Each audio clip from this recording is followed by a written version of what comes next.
Turn the mic on before recording. I don't know. Yes. I just want to make sure. Yes. Yeah. Great. Then I will call the meeting to order. And for this work session, we'll start off with a public comment period. And anyone who would like to speak to council about any item that's on the council's agenda, please come up to the podium. Or if you're not here, please feel free to raise your hand and speak from online. Would anyone like to speak? Roll call. Oh, I'm sorry. I tried to avoid that. Please, Deputy Clerk, please call the roll. Councilmember Hudnow. Present. Councilmember Kerr. Here. Councilmember Martin. Present. Councilmember Permit. Councilmember Sullivan. Here. Mayor Riley. Present.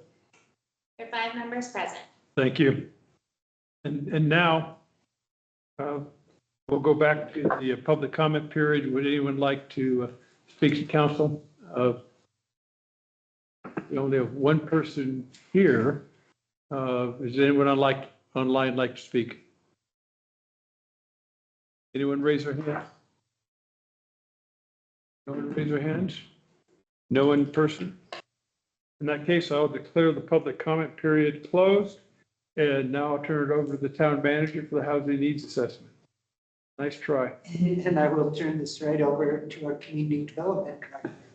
He's going to turn it right over to Brian Duffy. Duffy or Duffy? Duffany. Duffy, sorry. That's okay. With EPS, as you recall, the team is working on a comp plan.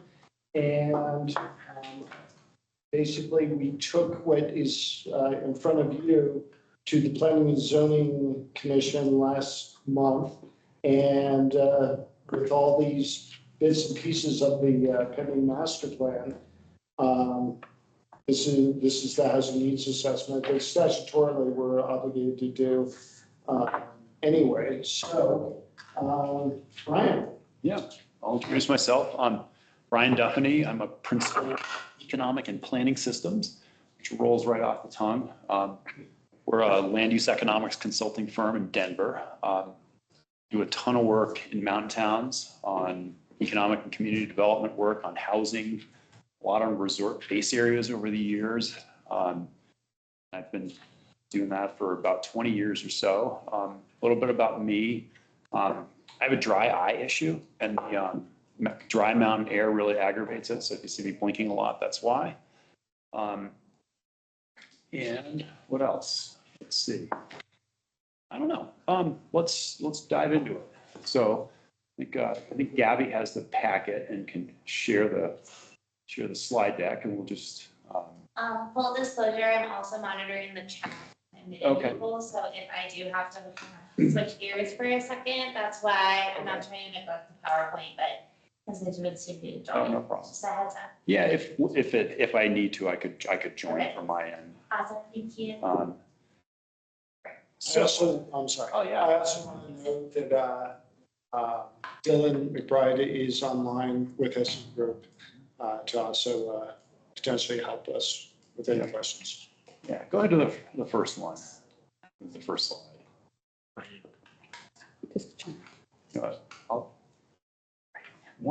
If one of you wants to just message me or email me the link to join, I'll join online, but I'll keep rolling while you're. So we're doing this along with your comprehensive plan update, which is great because it's kind of a clean slate for you to figure out your direction and what you want to do and what kinds of issues you want to tackle. And so what I want to do tonight is just kind of go through the work we've done on the needs assessment, but we really want to hear. We're going to give you our sort of thoughts on ideas and recommendations on what the town's role could be in housing, and run that by you, but also want to hear your thoughts on areas or issues you might want to tackle. We are when we do this kind of work, we try to be really mindful of the context and the resources that each community has.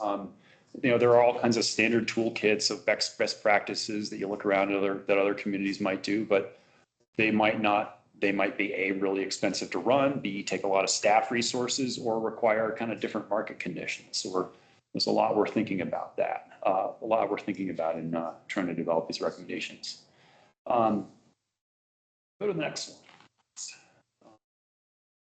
So we're gonna show you some data and some information. Some of it might be things you already know. Maybe some might be new. I think it's always interesting when some of the data shows things that you think you know and it makes sense. But it's big picture. It's a small town. Keystone's pretty well built out. There's not a lot of additional development capacity in the town as of now. Not including any potential annexations in the future. And as I was alluding to earlier, smallish budget, small staff resources. And so our recommendations kind of reflect that it's a sort of built out community, not a ton of resources to do big projects.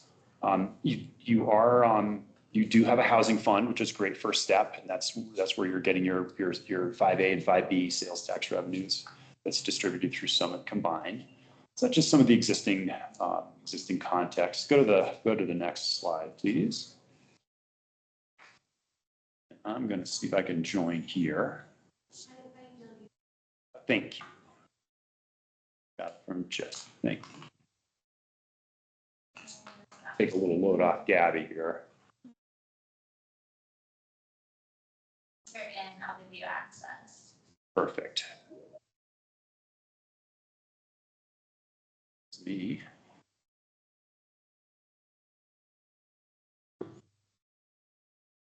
Screen. Mute my audio. Otherwise we'll echo, which won't be fun for anyone. Should have access. Yep.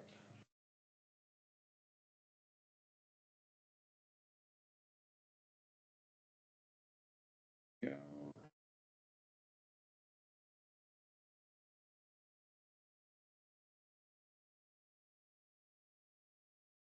Sorry.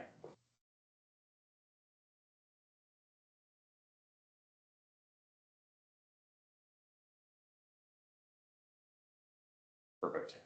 You make that, I really like to see the numbers in the chat just so I can admit people if that's okay. I'd really like to be able to admit people to the chat if that's okay. Is this valid? If you look behind you, you'll see that, Okay. yeah. Change that to the other.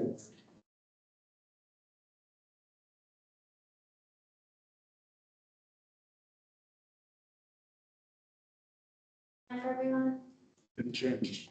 You might be able to unpin me or something, and it might hide me or something, and then it would give you more. oh, you fixed it over there. Yeah, I think it's because this one has a different computer it's going to on Teams. Want me to roll this one out a little further? I can see. Everyone's. I can see. Yeah, it's fine. I can see. I can see. People. Figured. All right. So SE Group and their team and us did some engagement as part of the comprehensive plan. We asked a number of questions on housing.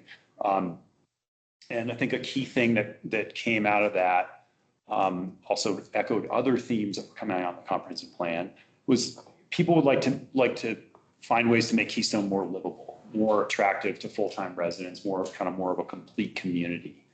And I think that there's a pretty direct relationship between that theme and housing, having the right kind of housing for locals to be able to live in and put down roots in. Not enough of a town feel, looking for a broader range of housing options.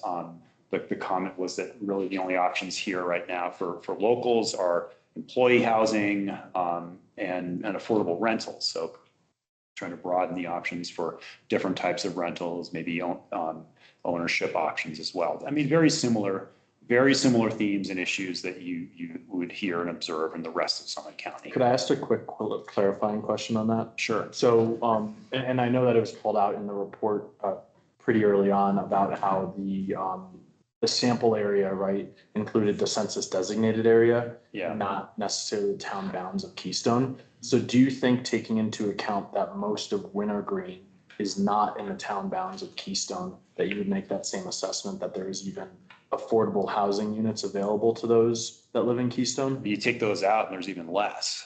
Okay, Right. so really, and what I'm trying to get at is like, really, the only available units are a few in Hidden River, West Hills, and the employer housing. I wouldn't even say that there is a sprinkle of the affordable ones. Yeah, it's pretty limited. Okay. Yeah.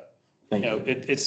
it may be hard to people that live in Wintergreen is like a snowball. Across the street. Across the street, right? So some may not realize that it's not actually incorporated in town. You are correct. Now, when you look at the numbers, we have, we have about 45 units of light tech housing in the town today. And another, 45 that are not in the town over at Wintergreen Ridge. And then we have 65 units over in West Hills, which are 120% AMI?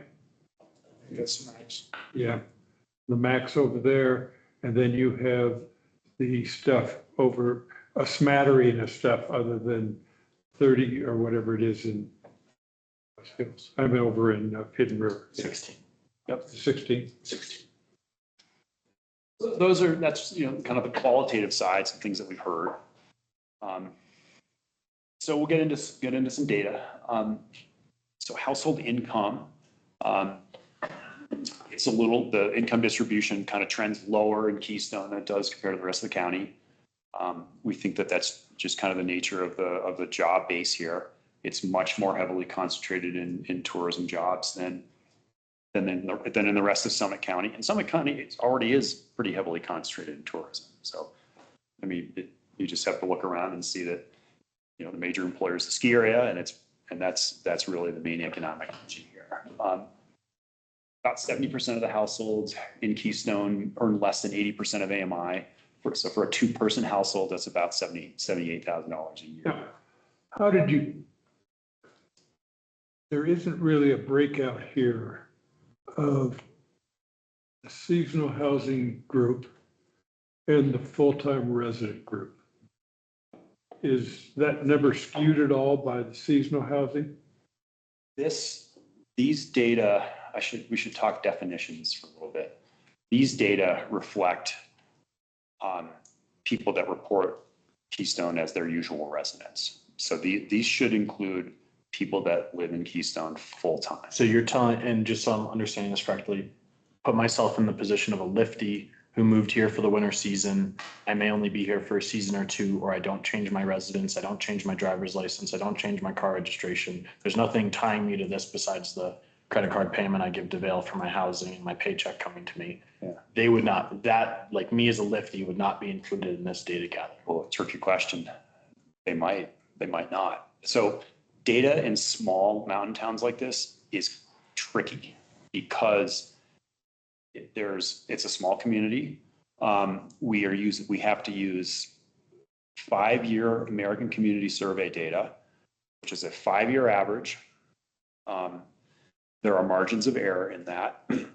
People might, this hypothetical lifty might have been home that day when they got the census form and said, yeah, this is where I live.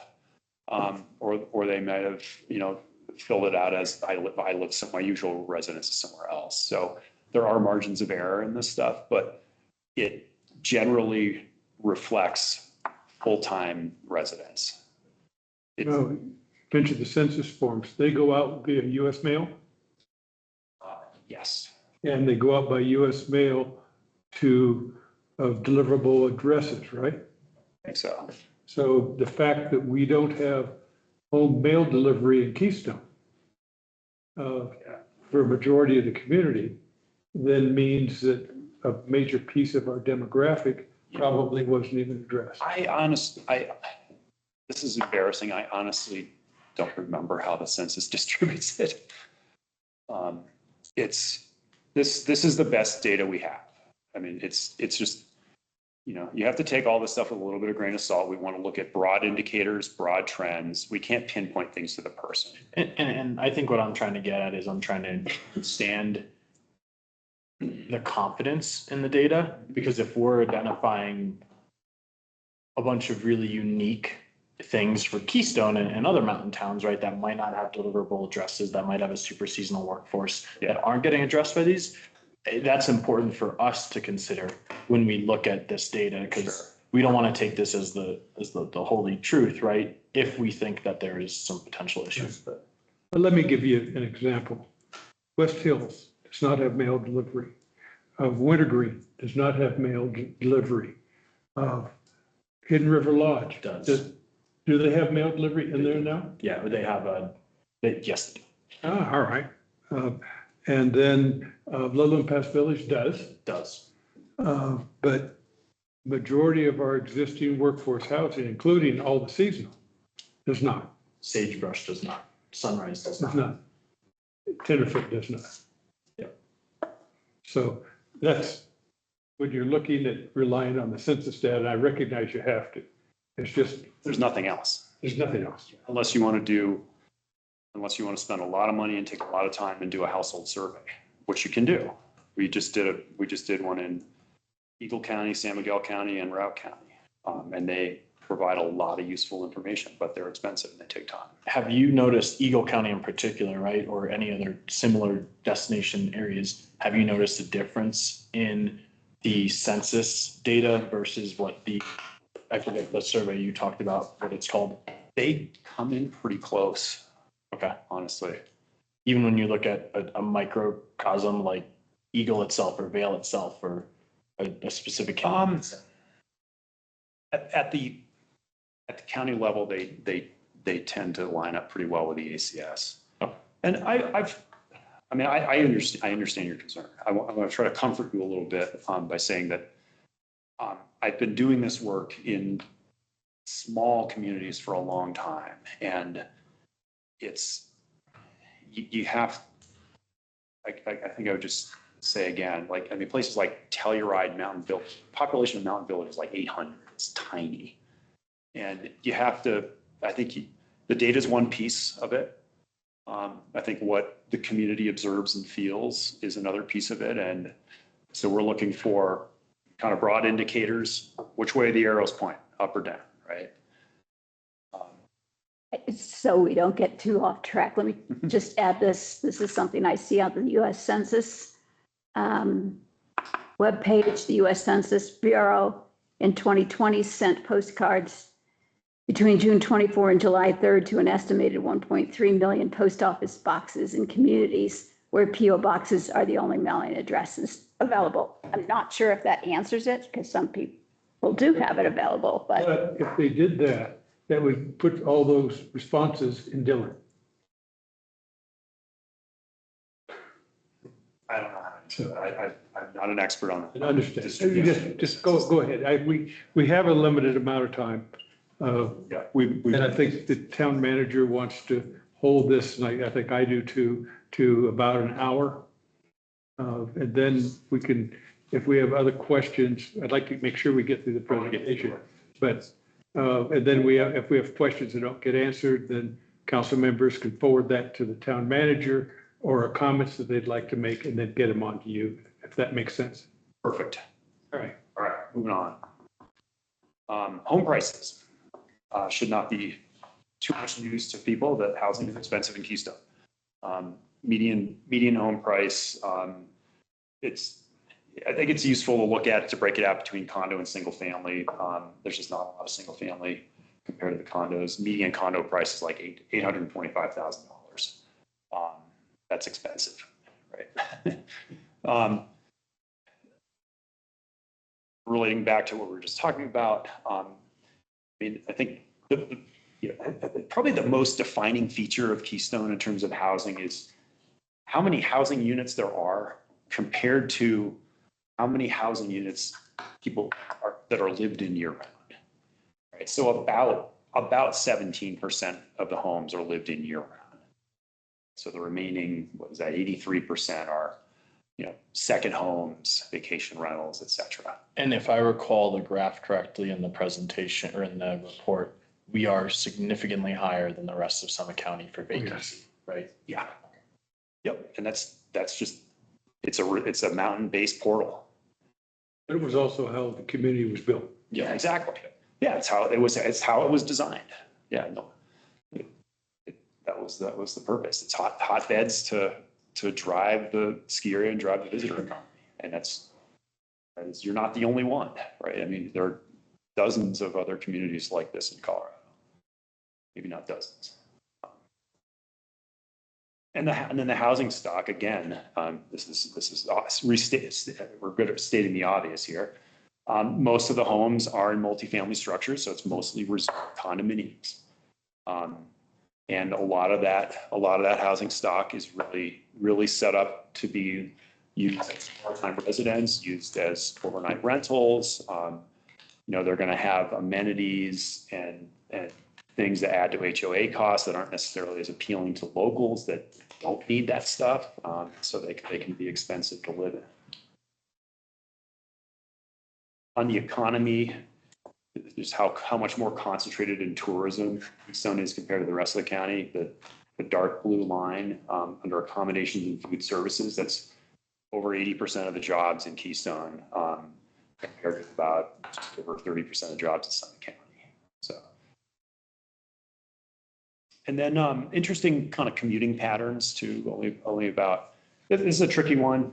Only about 20% of the people that work in Keystone also live in Keystone. Now they might live in Summit Cove or Dillon. It's not that far away, but it's something we like to look at just to think about jobs and housing balance and land use, and transportation, all that stuff. So Works together.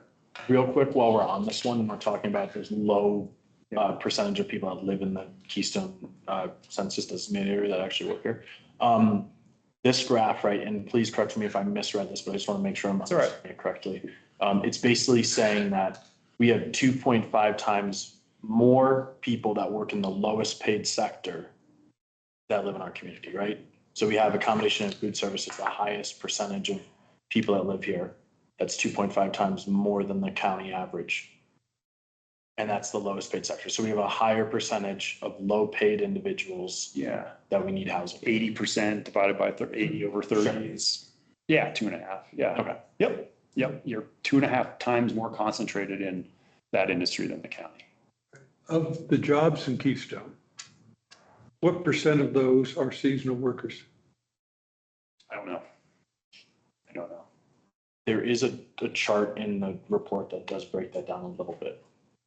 Not great, but a little bit. Lindsay, you might be able to help that info. Brian, we can look at the last housing report with regards to beds filled for seasonal. Okay. I'm going to note that. Just seasonal workforce.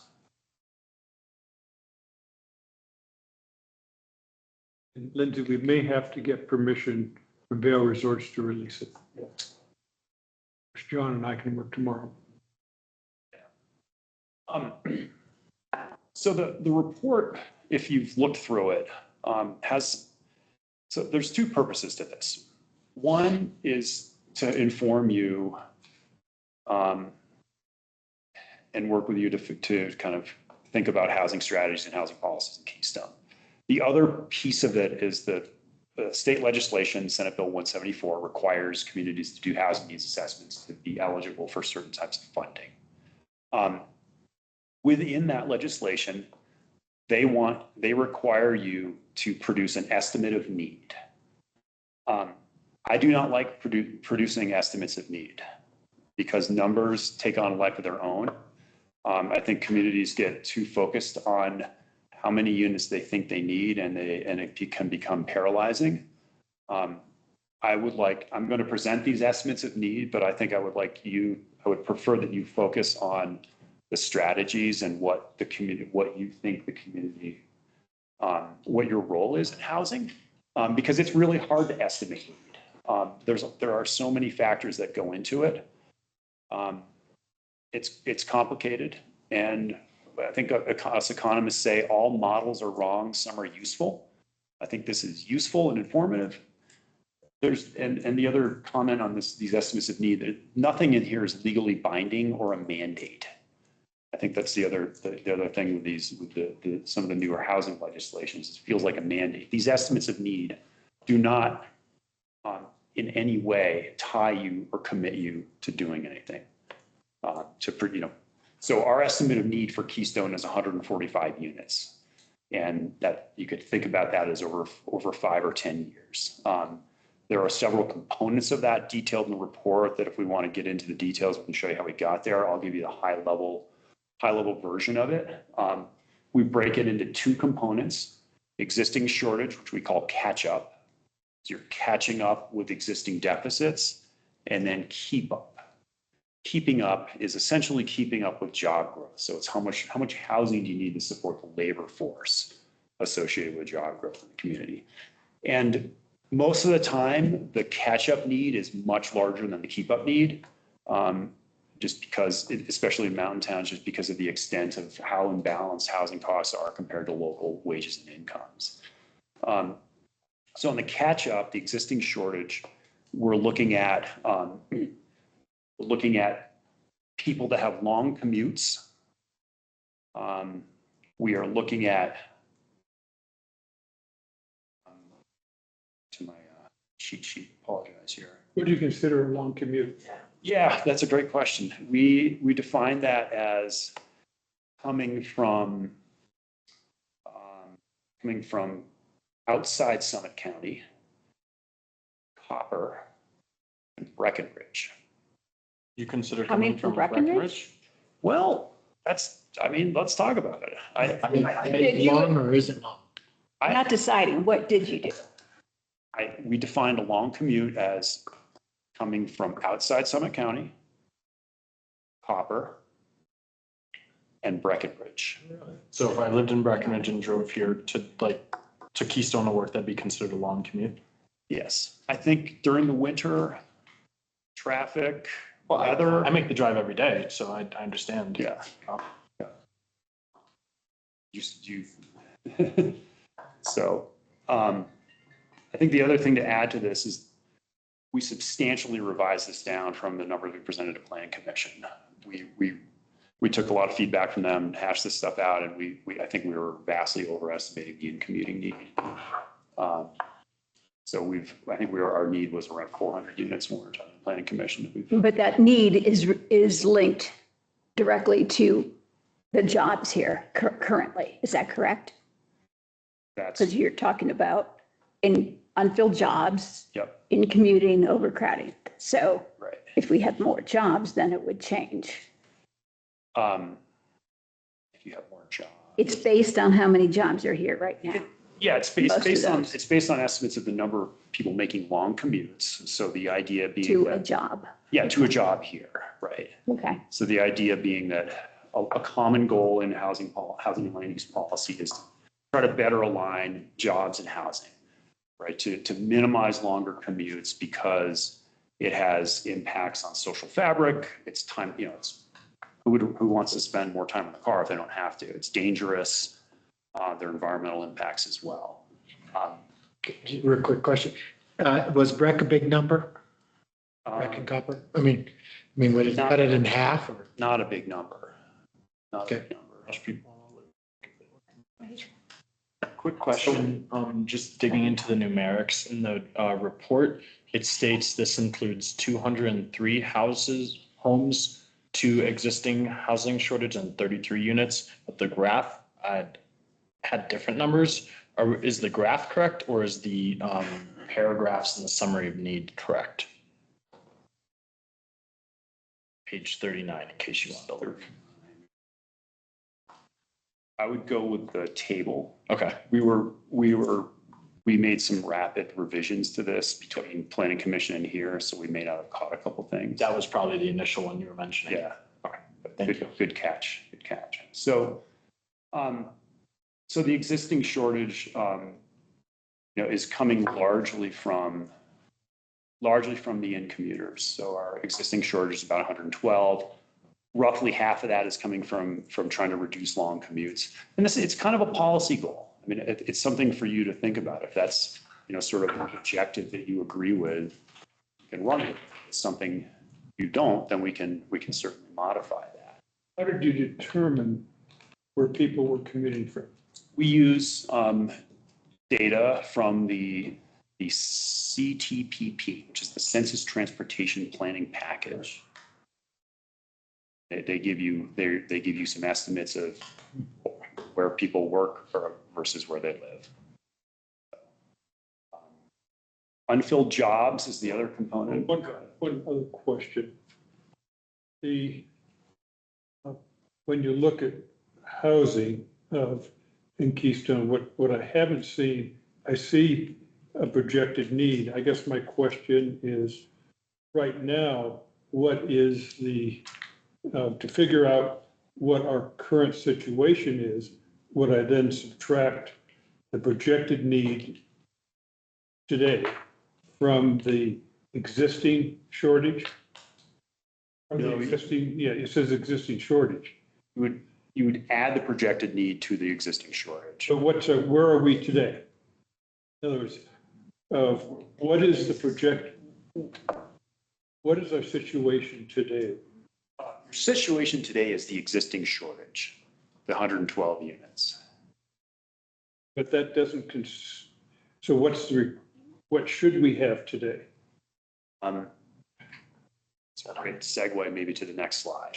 Before you go, maybe it would help, when you say projected need, projected over what time frame? 10 years. Okay. Yeah, see, I'm looking at, I'd like to see what's today's status? Where are we today in filling these demographic needs? Yep. And do we have are we unbalanced today Yes. in how we are filling the need versus what we have? You're today, by these numbers, your existing shortage is 112 units Of what demographic? by income range. But what I would like to see is something that says, today, here is the projected need. Here is what you have today in these demographics. In other words, I want to see the data just before you get to the summer.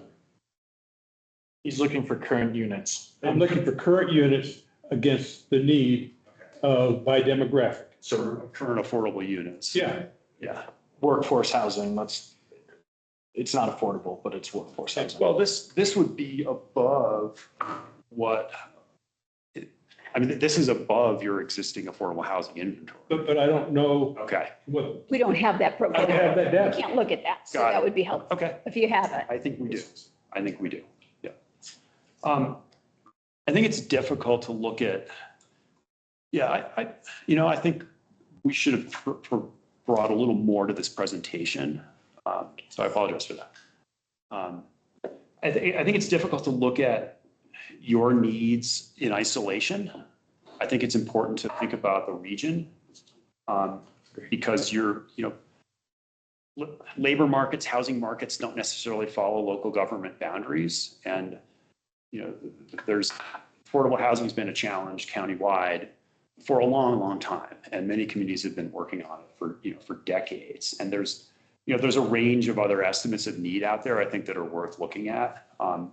So the most recent needs assessment countywide was in 2023. And their time period was about 5 years. They estimated about 2,700 units short countywide. They broke it down for Keystone and came out at about 265 units of need. We did the previous needs assessment countywide, and the county requested that we do them by basin, because the county does a lot of planning by basin. So our number for the Snake River Basin, larger than this, was 285 units. And the numbers I just presented to you now are 145. So I think it's useful to think about ranges here. As I said earlier, none of these numbers are perfect. So maybe a range of 150 to 275, 150, 250 units would be a good target to think about. So question for you on, well, two parts. I believe earlier you mentioned that your original formula for the need, and I understand your point about more focusing on the policy for it and less the actual number, right? But I believe you said that was above 400 was what the formula spit out. And it got whittled down through conversations with some of our planning commissioners down to 145. Are the other numbers on this chart, did they go through a similar iteration process? And then B, what does that iteration process look like? How did we get from 400 plus down to 145? I think we were really overestimating I think we were really overcompensating maybe for the commuting factor. Because we looked, so a lot of mountain towns look at commuting, you know, and they're dealing with mountain passes and things like that, where like you just, if pass closes, you just cannot get to work. And, you know, we talked about it with planning commission. We're like, well, we were looking originally at just, everyone that works outside of, that lives outside of Keystone and commutes in, we were taking half of that number. And, you know, we got to talking about it and thinking about it and said, well, if you live in Dillon, if you live in Summit Cove, you're just down the road, right? So originally, half of the people that lived in Summit Cove were considered in need of housing. Yeah, I mean, we were saying, let's think about a goal of housing, creating housing options for half of the people that commute into work here. And that's, I think, challenging and maybe not realistic for many reasons, right? So there's a lot of housing just down the road. It's not a hard commute, right, to get here from Dillon or Summit Cove or any of those places. And maybe not even Breckenridge. It's harder, but maybe not that bad. And then there's also, like, you know, people's choices and preferences. They might like where they live, right? And we're not trying to create a policy goal that's sort of trying to force the market too much. And so, go ahead. And when you were looking at that commuting factor, were you looking at public transportation or point A to point B on a road? Because I would agree with you, Breckenridge to Keystone on a public bus is a nightmare, Right. But Breckenridge to Keystone in a private vehicle is 21 minutes. Yeah, we weren't looking at the mode, Okay. the mode of transportation. It's just, there's the numbers. Are you in or are you out? One other thing that we, Brian and I talked about is, it's more of an indicator. The fact that some of the housing located within the town is being utilized by out-of-town Breckenridge employees. So that does mean something. And I think we're looking at that a little bit more.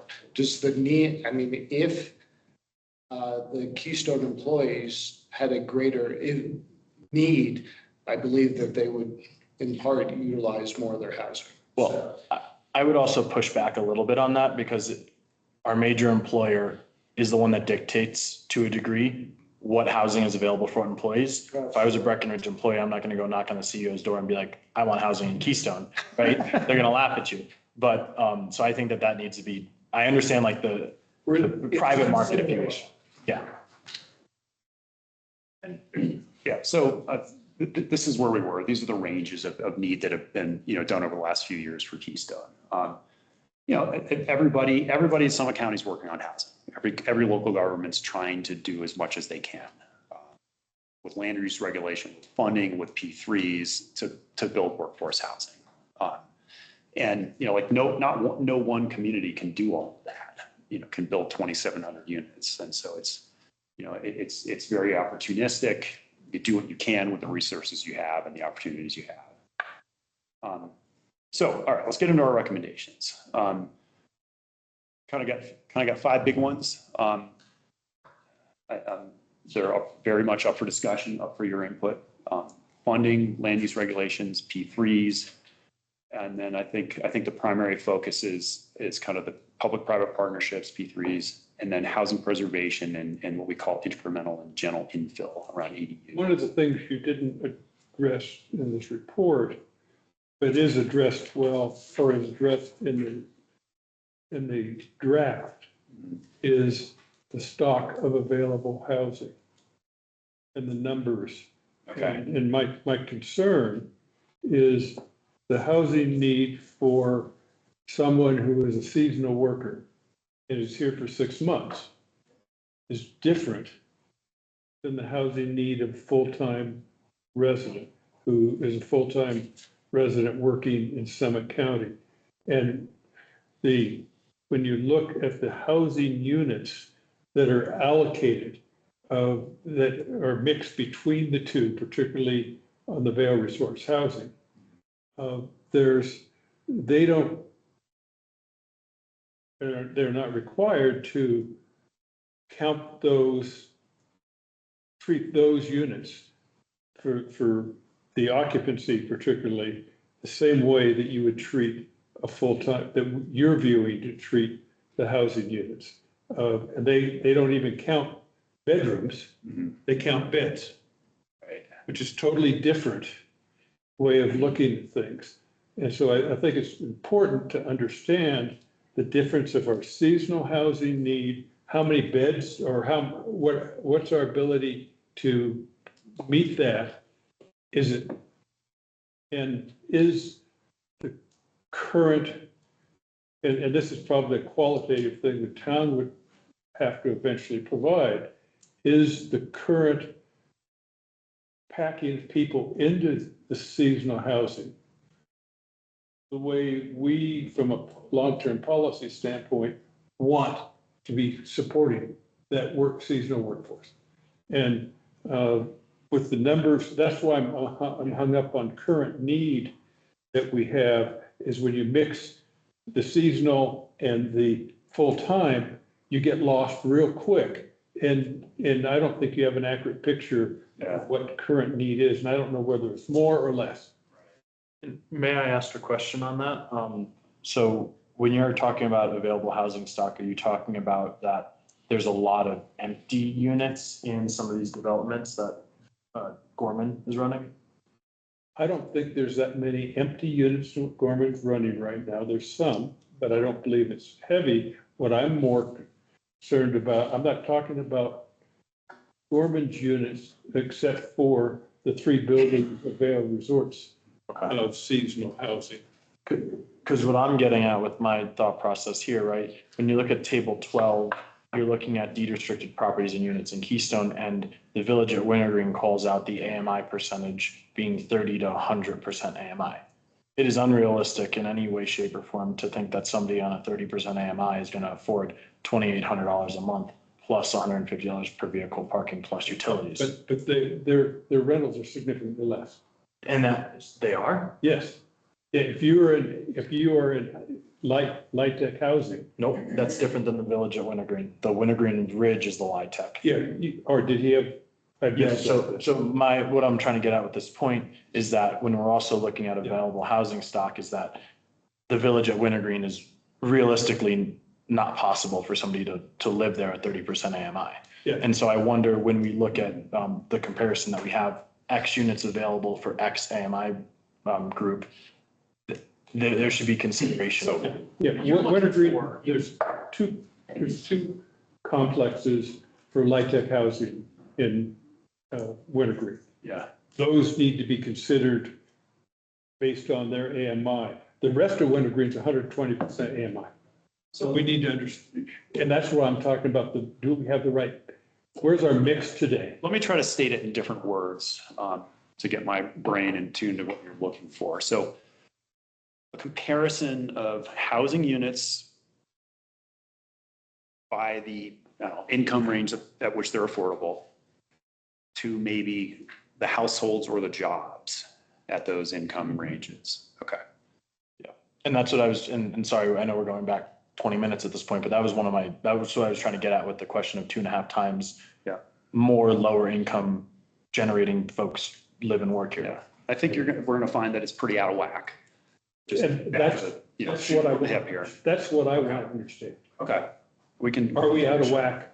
How much are we out of whack? Yeah, breaking down the seasonal piece might be hard. But we'll take a look at it. It might be easier than you think if we can get you access to the data.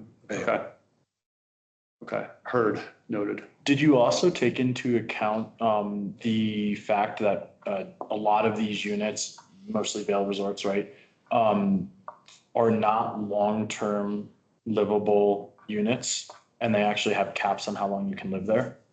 Which I understand why the resort does that, but I'm just wondering if that was taken into consideration. We understand that, and I don't think it's reflected one-to-one in our numbers. Sure. We fully recognize that employer housing, from numerous focus groups and survey work and other housing work done in mountain towns, we hear time and time again that employer-provided housing is often some of the least desirable housing for locals to live in.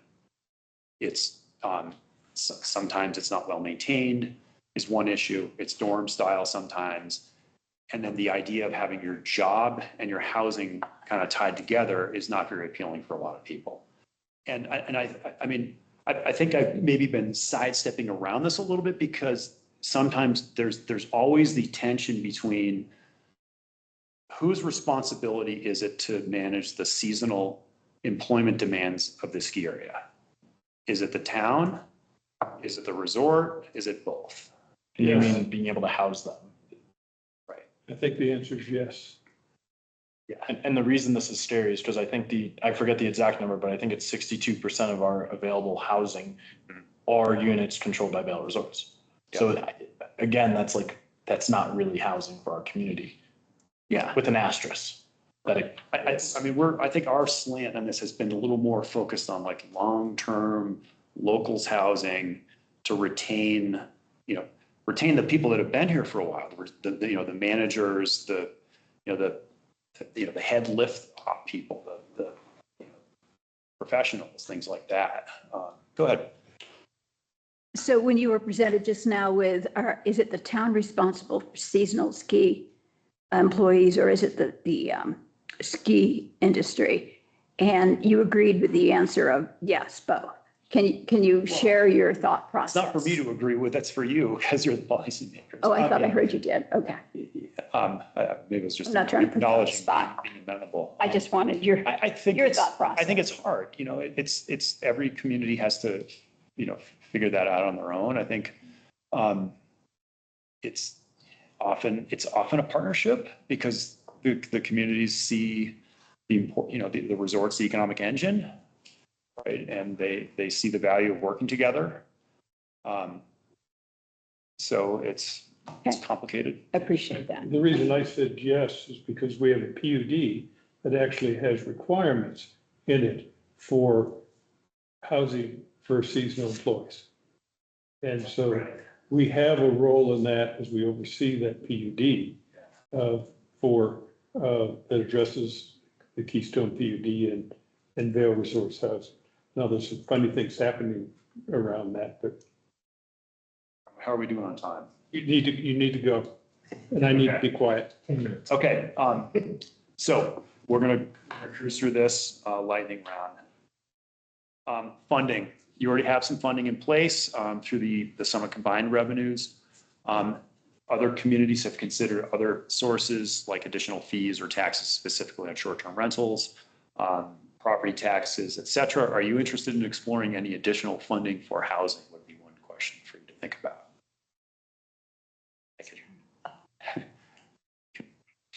Keep rolling. You don't have the answer. You don't have the answer. You don't have the answer for that, right? Right. So that's an option. Until we understand the need, it's hard to say how much money we want.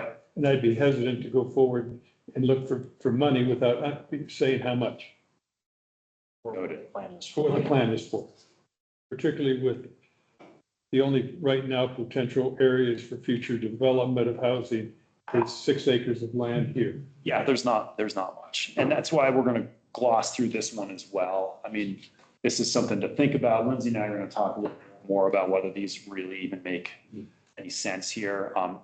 Pretty much every community that's comparable to you have land use regulations that require new development to build units or pay fees to fund affordable. And that exists today with the Keystone PUD. Yeah, in the PUD. And I believe it exists today, and correct me if I'm wrong, Lindsay, we did inherit the county's requirements. Yes. And so we have that requirement as well on other development today. We're probably good there. Oh, I don't know. That's why I want to understand the numbers. Yeah, but there might be some overlap or redundancy in the regulations that Lindsay and I need to talk about. Yes. So the next one is, I'll tell you honestly, there's no easy solution for Keystone because of the fact that you're largely built out and you have you've inherited this PUD. Because a lot of the traditional tools for creating affordable housing depend on development, right? Inclusionary housing and affordable housing impact fees. You have to have development cycles to get units or fee revenue out of those. So it's really a pretty small piece of the toolkit here. When you say we're small, what about, when you consider the entire community, not just the town, as the census data you had provided, we're really about 75-ish, 70% built out. Am I right, Lindsay? Somewhere in there? Including Val. We're working on that number. I know. I believe we're a little higher than All right. that. In the boundaries of the. No, I'm talking about the entire community. Then yes, you are. And so there is opportunities to potentially take advantage of development. Absolutely. I think my point on that is it's not as steady. These land use tools are not as steady of a source, right? You can't really plan and budget around them. Whereas you can with a revenue source like the 5A and 5B money. You know about how much you're going to get every year. You can kind of develop a program around it. So another thought we'll get into a little more is looking at your zoning to make ADUs easier to do. There may be some limited cases where people might like the option of doing that. Looking at annexation policy.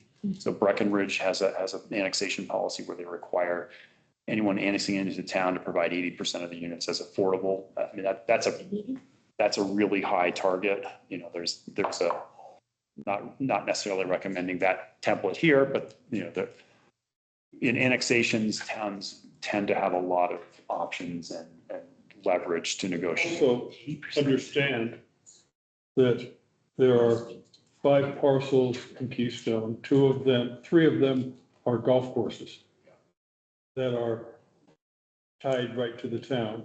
We're surrounded by the national forest, and we're largely on our west end, we have Summit Cove, which is largely, am I right, largely built out? So from an annexation standpoint of land, there really isn't. It's not much.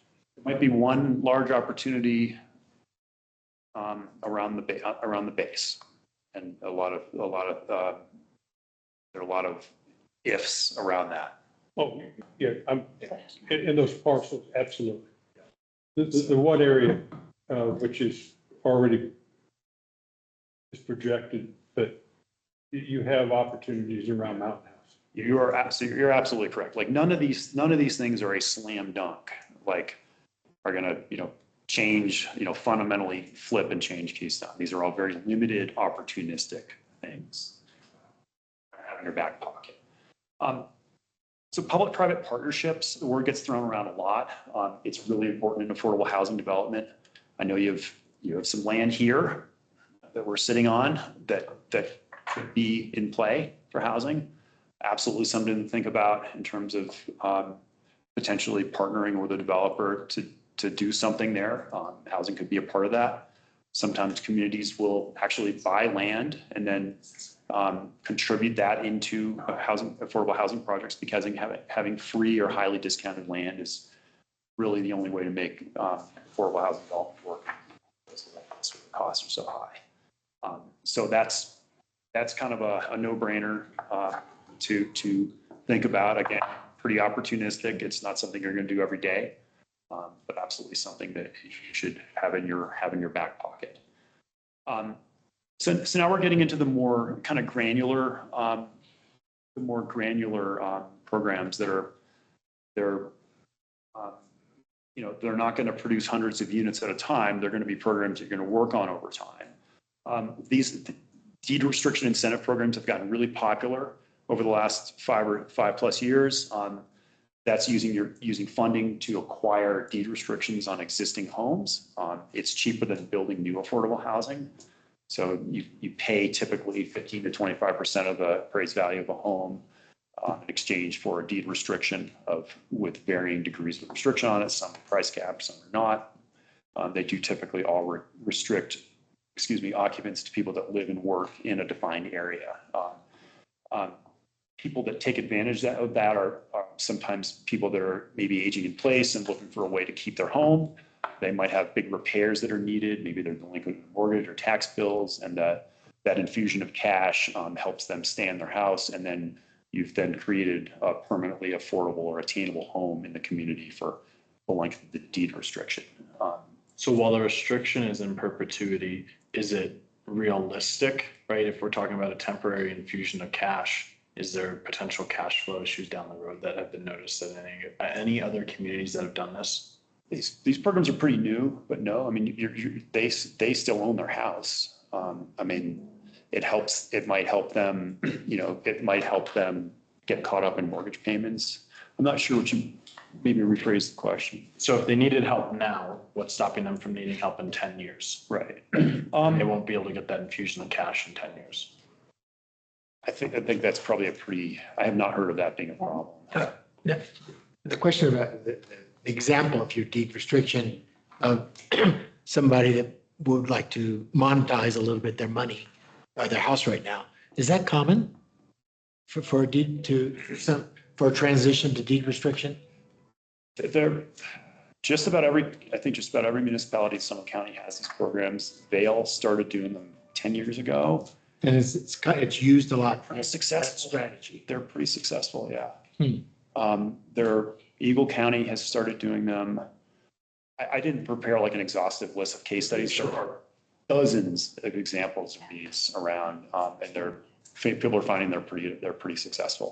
Okay. This was and we can talk offline, but one of the presentations at CAST was about this too, and some wins and losses that other towns have found. But we can talk offline. So that's something to think about. I mean, there's probably not, not something it's very opportunistic. Again, it's going to be, people are going to volunteer. You would market the program. Looking around, I think some like areas like Loveland Pass Village might be, where there's kind of more locally oriented housing, or they can be the kind of areas you target for this type of program. Wouldn't you also need to look at where your shortage of housing is today? And that's probably the area you'd be targeting. Right. And, Yeah. in the others area, we do have a number of older condominiums in Keystone that the prices of the 1 bedrooms and 2 bedrooms are in the right now 5s to 6s. Yeah.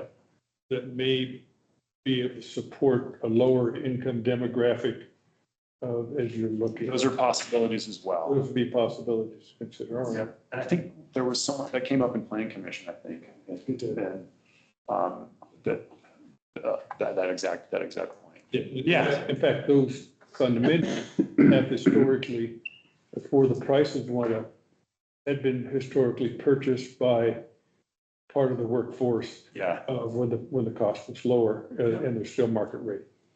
Yep, absolutely. That's an option too. The other one, I think this is worth talking about. It's not easy. None of the stuff is easy. Is an ADU incentive program. So using your funding to provide grants or loans for people that may be interested in building an accessory dwelling unit.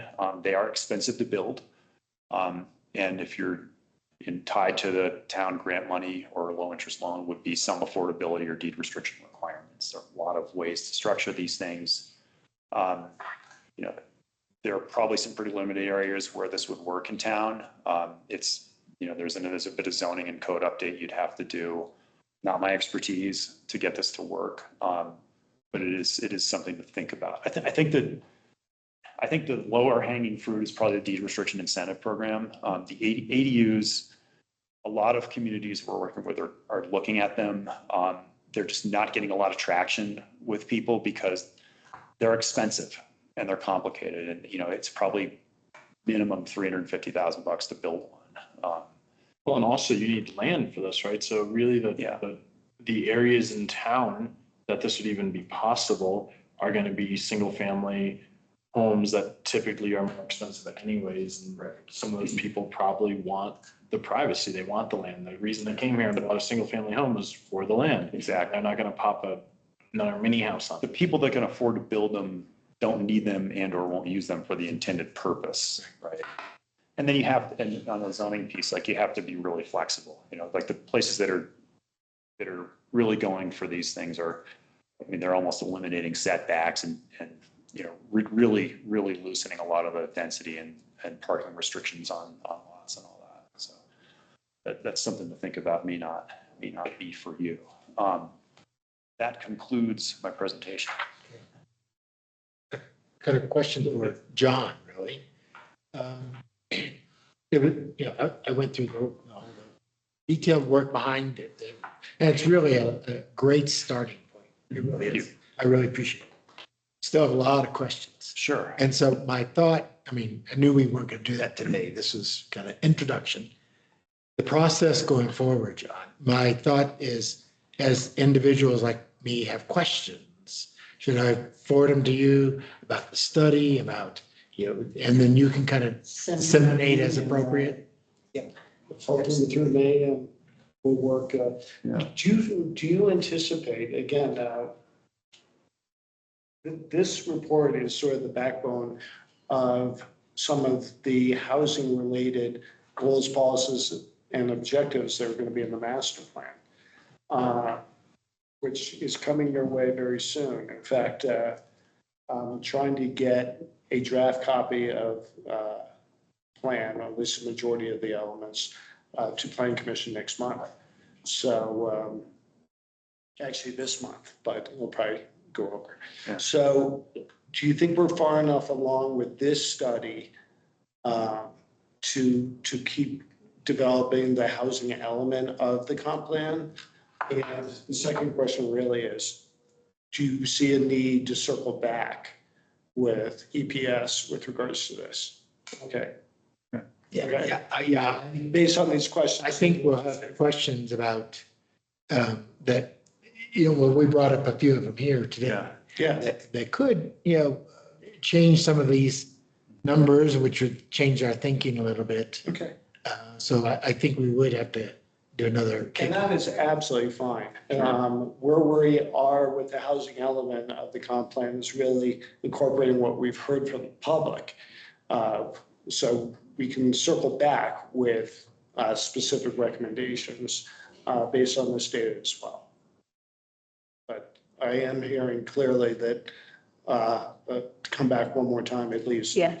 On the needs assessment. I want to be respectful of everyone's time. I have like 20 questions myself, and believe it or not, right? And that's not even the ones that I asked, right? So I don't want to speak for everyone else, but I feel like a lot of other people have a lot of questions too.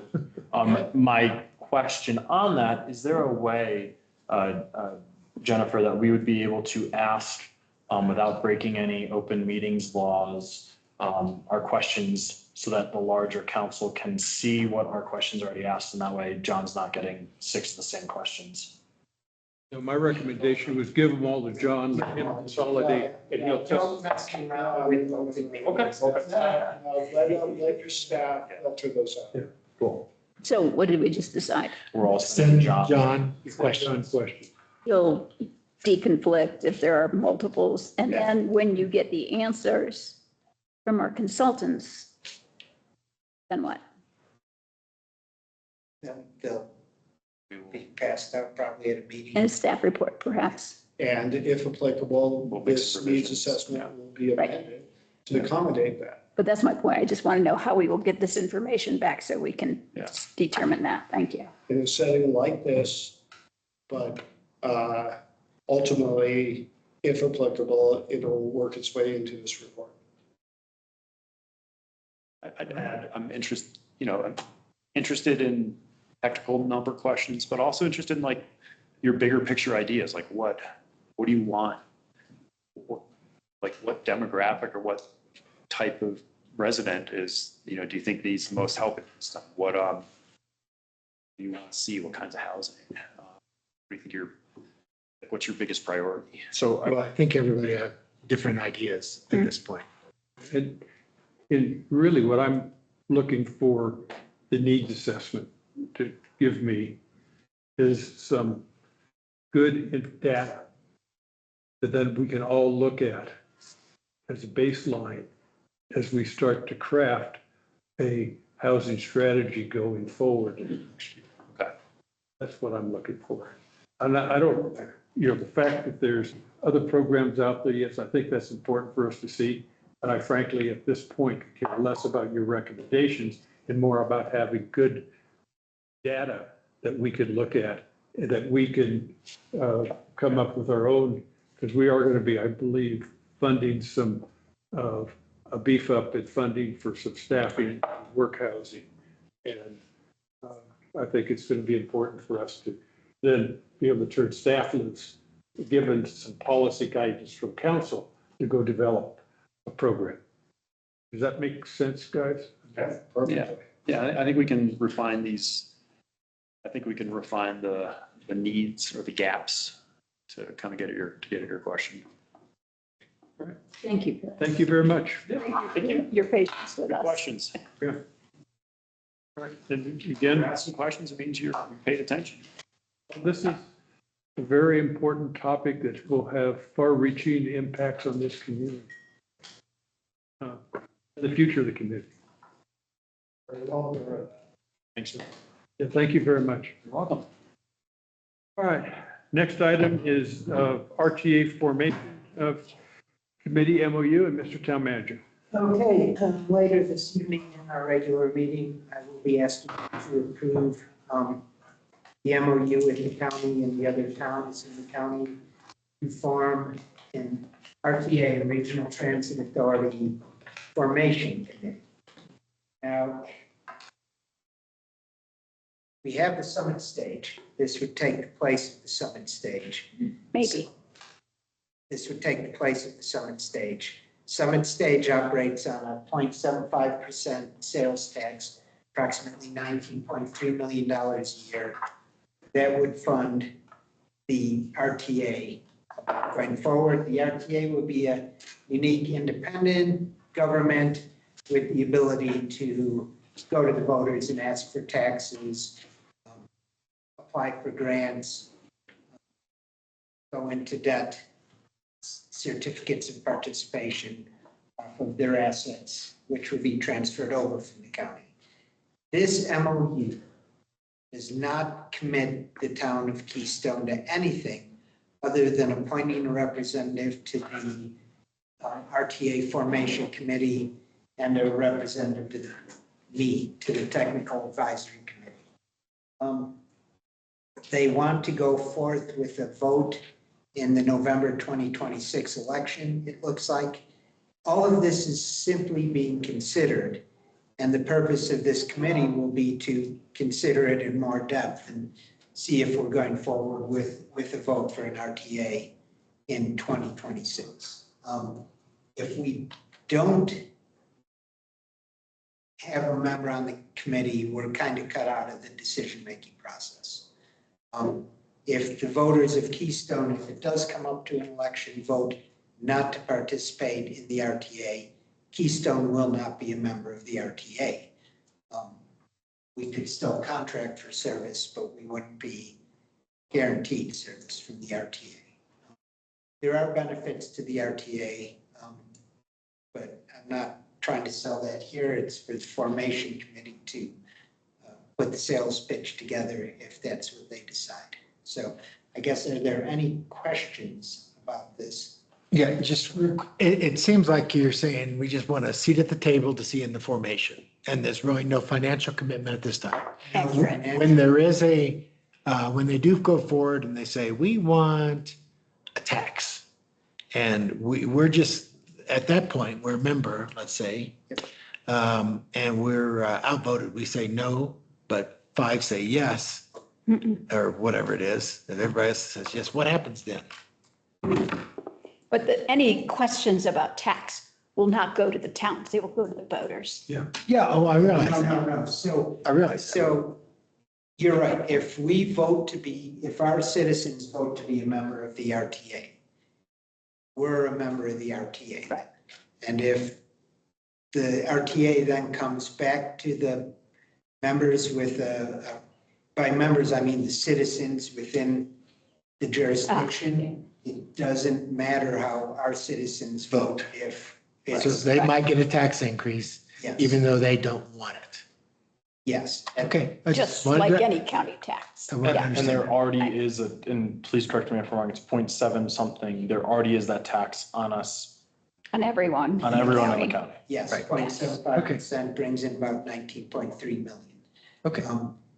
It's my understanding that the RTA at this point is not intending on asking for a tax during the formation, tends to operate on the county sales tax. But again, that would be probably largely determined by the formation committee on the approach that they want to go to the voters with, if they want to go to the voters. Exactly. And the RTA, I know there's discussion of making sure it's expanded to Leadville, Fairplay, and Kremling. Those voters in those towns would have to vote to join the RTA too. Now, for those towns, I'm just thinking of current operations, right, where there's buses that go to some of those communities but don't have full service networks like we do. Would there be the option for those towns to be paying a lesser tax if they get a lesser service, or is it all the same rate? That's a question for down the road. For the After RTA, is if there's an formed. RTA. Yeah, there is an RTA. They could be allowed to pay a lesser rate. But again, and I think for me, this seems like a no-brainer just because of the point that it's just a seat at the table, right? And if we don't have the seat at the table, then we can't have our opinions be heard. If I may, going to transit board meetings for a year and a half, and this has been a very low-hanging discussion. The fact is, Summit Stage already serves Fairplay and Leadville. They pay for it. They're in discussions now to provide service to Kremling if they'll pay for it. What this does, what their thought behind it is that it'll be a more strategic planning process, and it could improve all sorts of elements of service. And we don't know any of those details right now. Summit County hired a consultant, and that's who you heard from when you saw that information paper. And his purpose is not to sell the RTA, just to help the formation committee look at it, and especially to look at the experiences of other RTAs in the bigger region. There have been several within the last 5 years, do you think, John? 5 to 10 years? Some considered very successful, some have mixed results, and that's his job to kind of bring them to the table. And I'm just going to say again, seat at the table, I have learned that there have been a lot of discussions made at the Summit Stage over the last few years that have not considered Keystone needs. We don't want that to happen again, so it's an easy option. Any other questions? I will add one more thing if you didn't read the fine line. So the formation committee would be members that are elected officials from the towns they're looking at, which can be enlarged if they decide to do so. But there's also something they call the Technical Advisory Committee, and they're anticipating that the 4 ski resorts in our immediate area will want to be part of that. They've already said they do want to be part of that, so. Any other questions right now? Then I think we'll address anything else when we consider the MOU as part of the regular meeting. And now, town manager evaluation process. Favorite topic.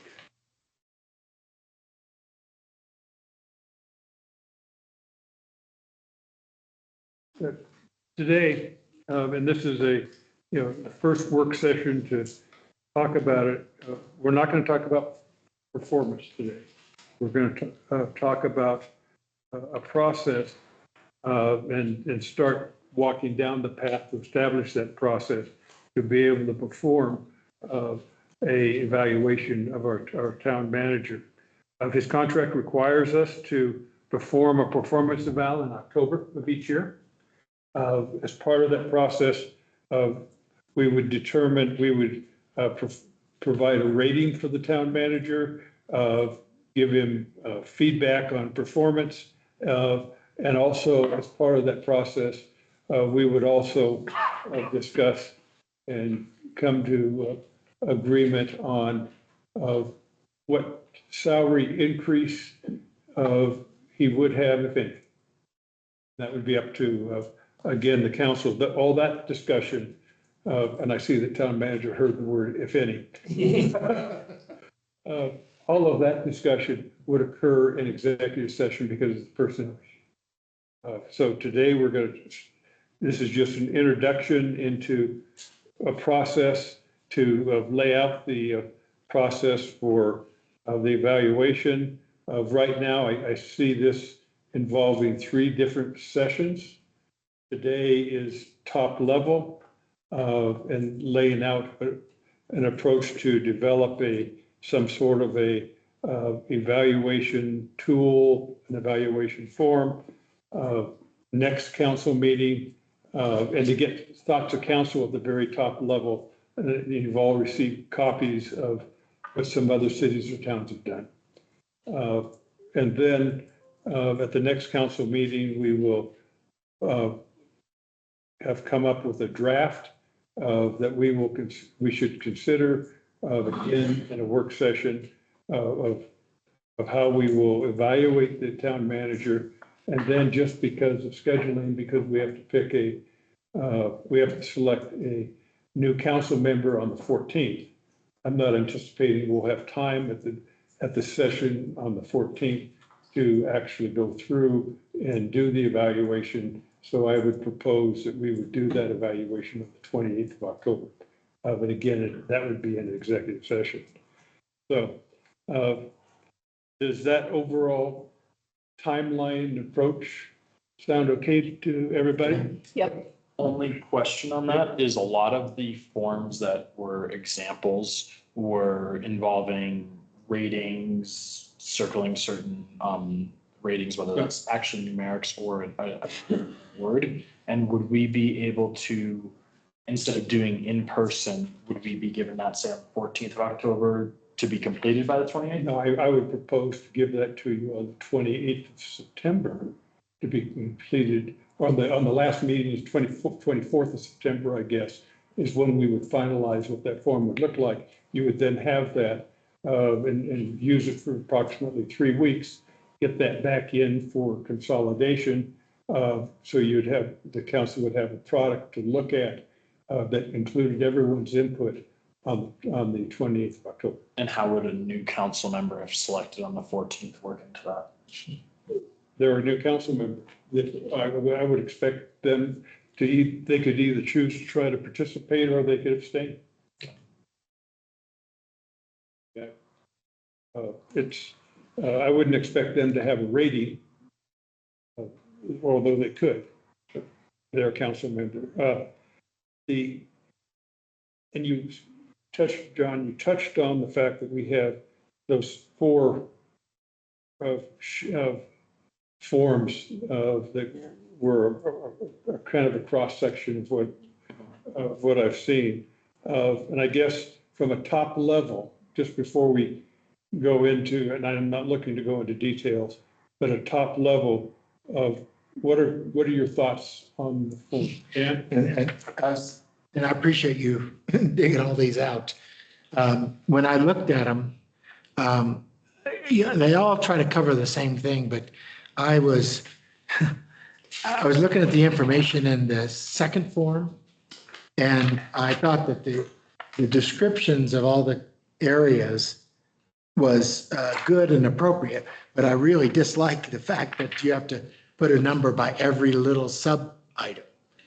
So my recommendation, and I guess I open this up for discussion, would be to run with the second form, what we call Form 2 that you had, but not try to rate each sub item, but rate the the superset, or like, for example, the first one is community relations, collaboration, public. So you get all those words in that area, but that'd be the one rating. Otherwise, you'd have like 50, 60 ratings per person. I'd still like the comments, but the other thing I would add is that there were some items in the other forms that may not have been captured in the words on this one. So I would still go with Form 2, but have people go back to, I assume it's you, with additions if they wanted to add to those supersets, this super subject matters.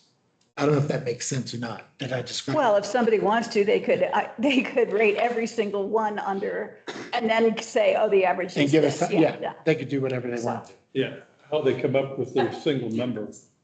So you just don't want to do a lot of math. Well, we were thinking about it, 7 people times, Yeah, I got You know, it. I 50 didn't, I'm not items. objecting. you know. 10. I actually disagree. I really liked Form 1 because it allowed you to have the opportunity to rank each of those individually. And I really didn't like, well, I liked Form 1 and 2 if I had to pick 2 of the forms because of the detail and the granularity that they both went into. But of those 2, I liked Form 1 in particular because it again allowed you to, what I viewed as a fair way to evaluate in detail many aspects and not just create a numeric 1 through 5 and not really give feedback on what actually needs improvement, right? Because if the town manager is knocking it out of the park in 3 of the 4 of that superset right there, but he doesn't know that the 4th one is really the sticking point or something, that's a disservice. And that's just, I like the ability to be granular. But you would have it in the comments. You could put it in the comments. Sure. And it's really easy to add 5s.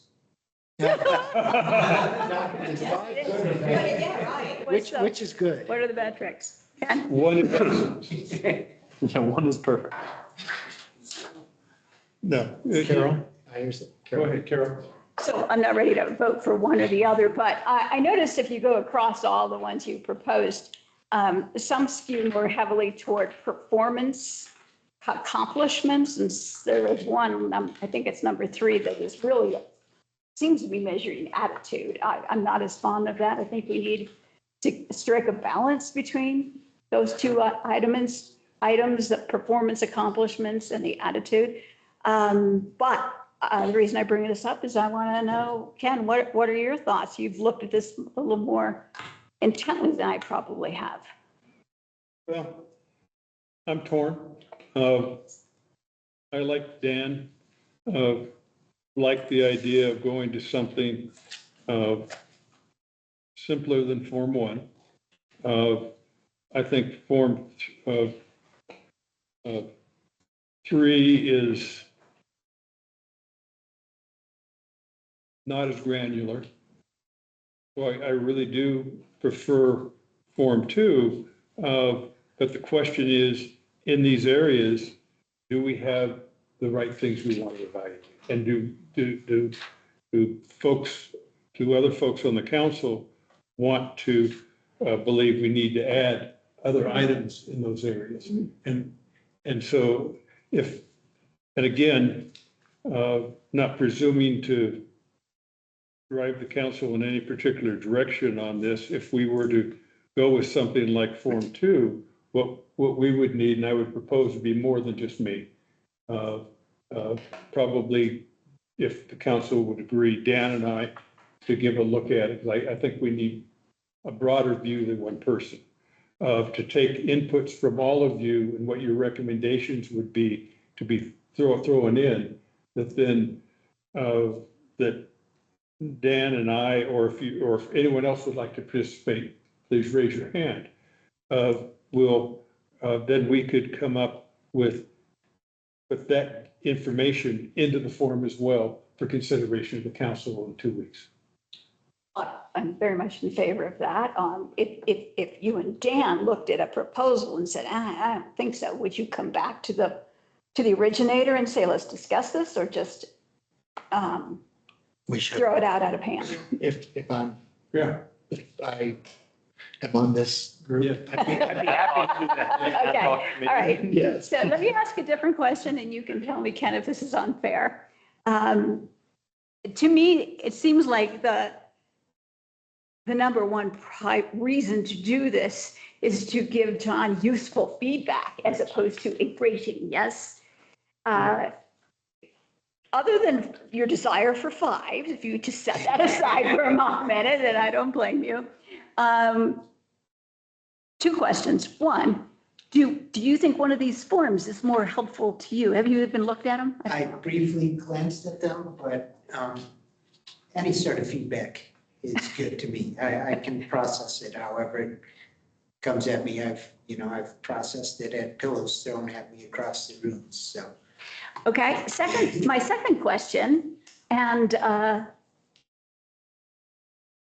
so in the military, when you're going to get an evaluation, the annual evaluation, they ask the officer to say, what do you think your accomplishments were?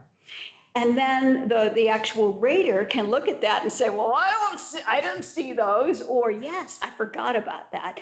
Do we want to make this a little harder and ask John to have the opportunity to say, I'd like you to consider this for each? That's also in the private sector too. Okay, I'm just talking about Yeah.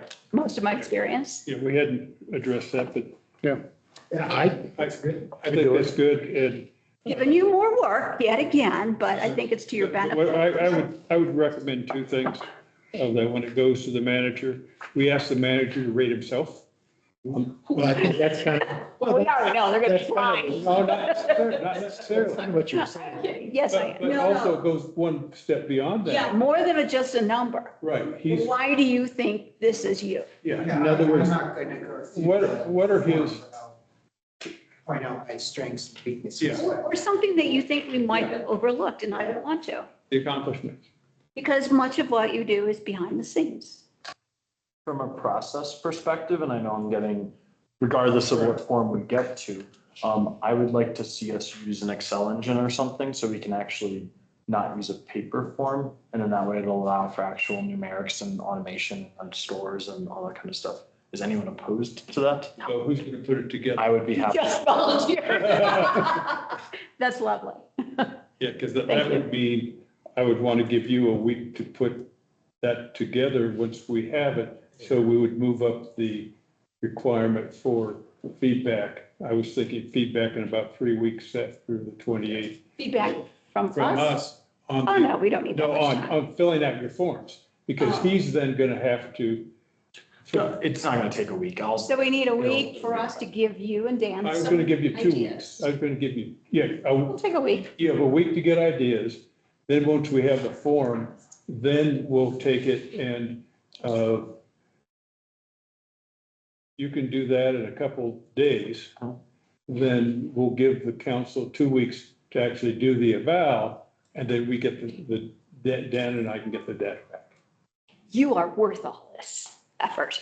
And actually, the report will be the basis on year-end report. It's not just, Absolutely. Formulas to Yes. calculate. it's not that, because they're just wasted time. Oh, The time I it's not. was gonna have. Of course it's not. writings. Yeah. Look caption. Good one. Thank you for doing that Thank you for research. volunteering.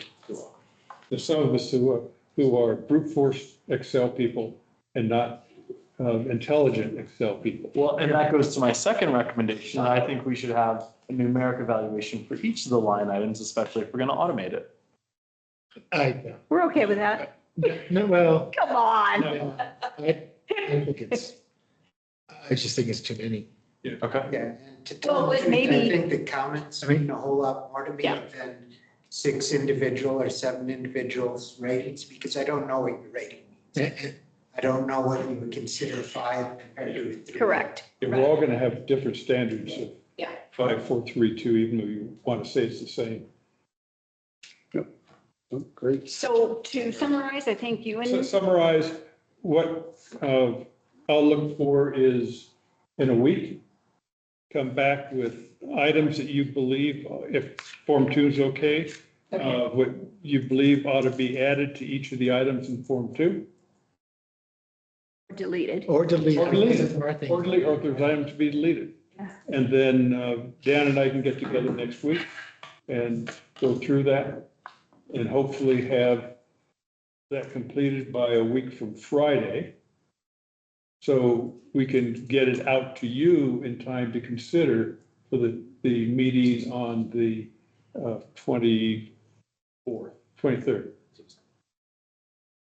which is 2 weeks from today. What is it we're considering that night? We're gonna You're just talk about the gonna, final process and do. and for us to say yay or nay, we'll go with Yeah, that. the full. Okay. And so when do you want feedback on your deliberation? I'm sorry if you said that already. 16th. Okay. No, we want your feedback on your feedback on we want your form filled out by the 16th of October. Sure. Well, I'm looking for, what date are you looking for the adds and deletes to the form? The 16th. 16th. And then from the 16th to the 19th, Dan and Ken are gonna basically compile the form for the 19th when the packet is sent out, so we can approve or disapprove it during the council meeting or workshop at that point.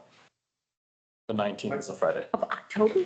of September. Oh, somebody said October. That's why I'm giving you the evil eye. Okay, cool. All right. All right. Thank you.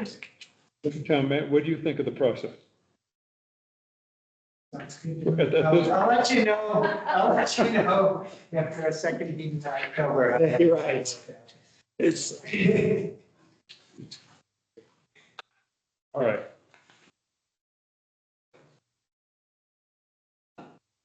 I recommend that we switch to the next two agenda items, start with the ordinances since they are in a first reading. All right.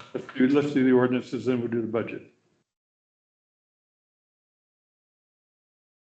We'll pass it out to Heike Fox, our finance director.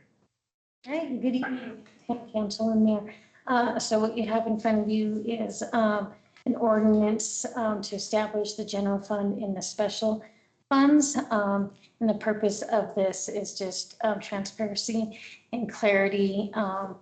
And our attorney, Jennifer Madison, actually put together the ordinance. So she made sure that it complies with not only our town charter, but state statute and the ballot language for each of the special funds.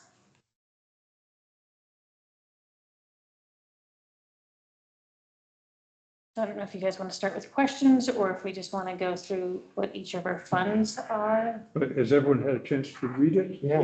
If you have any questions? questions? I'm trying to find Let me it. get it pulled up. It's a page, Well, we don't need it up. This is not the budget. This is No, the 101. general and, page oh, 101. 101. Thank you. 100. Oh, keep going. Yeah, so basically this it outlines how each fund can be spent, all the revenues that go into each fund and how we spend them. Well, question, doesn't this just document what we're kind of obligated to do anyway? It does. It just puts it in one nice, concise format. So I was reading through it and I'm like, what's the issue? What do we have? Is there an issue? It just helps you keep consistency over time, year after year, new people come. And you see this outlined here as to this is where, these are the expenditures for these different funds. I mean, Yeah. if you don't have this in 10 years related to the lodging tax, then you have to go back to the ballot question. Right, I understand. Is there a way, so for the lodging tax, for example, can we put the specific verbiage of the ballot question in here? Kind of is. The expenditures are listed out on that exactly as the ballot. But A lot of the ballot language is kind of improper to be in, this is going to be town code. So what this does is it literally takes the exact language of the ballot as both written and interpreted by our town attorney and puts it in a much more understandable and readable format for citizens. When we eventually codify all this, they can go online and they can see, oh, that's what the general fund does, rather than trying to read through the ballot language and make these interpretations themselves. In addition, And provide some bumper, Which is what's there. some Yeah. guidance for us or future councils in making decisions, what we can do, right? Other questions? I have one. Go ahead. Under the types of lodging tax expenditures, number 4 is public safety. And since I am the one who proposed that we add that when we talked ballot language, I know that I was thinking of the major cost of safety improvements like traffic lights or police cars. And I'm wondering what others are thinking that means, because right now it's pretty broad. And I know in last year's budget, we interpreted that to mean pick up cost of routine policing. And this is exactly why I'm suggesting we put the exact language that voters It voted isn't on. more specific on the public safety. I'm not saying line. it's more specific. I just think it's important that when 10 years down the road, when somebody's looking at this, they can see what we voted on. Okay, I'm not actually addressing what you're proposing. I'm not against what you're proposing. But I'm asking my fellow council members, do we think this should be generic enough, the public safety piece, to include anything related to public safety? So what your concern Code is- enforcement. is like operational costs out of Yes, capital? yes, normal, routine operating costs. For example, if you look at the language under the workforce housing expenditures, it's pretty specific. Planning, financing, acquisition, construction, reconstruction of public, and we could use something like that for public safety. Or we could say capital investments for public safety, but I find that, and I feel like I'm sort of part of my problem because I proposed in the first place and didn't specify what I was thinking. So I don't know what others were thinking, and I'd like to hear your thoughts. I like the flexibility that, not spelling it out. Like I would hate for the future where we need to fund a portion of the operating cost out of it and we're hamstrung, not able to do that and not have a police force. I think we could maybe add a sub bullet to that saying including or focusing, prioritizing enhancements to capital infrastructure. Town manager? If I may weigh in, public safety is defined in the United States Code. And it means services that are the sole or principal purpose of which is to protect the safety of life, health, or property. B, that are provided by the state or local government or by non-governmental organizations that are authorized by the government and that are not made commercially available to the public by the provider. So basically it is to protect the safety of life, health, or property. And so you're emphasizing the services element of it and specifying and telling us that it need not be capital investments. It can be, but clearly, and if you just go with AI too, the provision of services that protect life, health, or property is considered by most people part of public safety. On whole, as I expressed in the last budget cycle, Yes. I agree with Carol's intent. However, that isn't what the ballot language, Correct. that Right. isn't what the ballot language said, and that isn't what our voters voted on. So consequently, I feel obligated to use the broader term because that's what they voted on. To that end, then we would have this discussion again when we actually talk the budget. Mm-hmm. Okay. I concur. Okay. Concur? Concur. Okay. Other questions?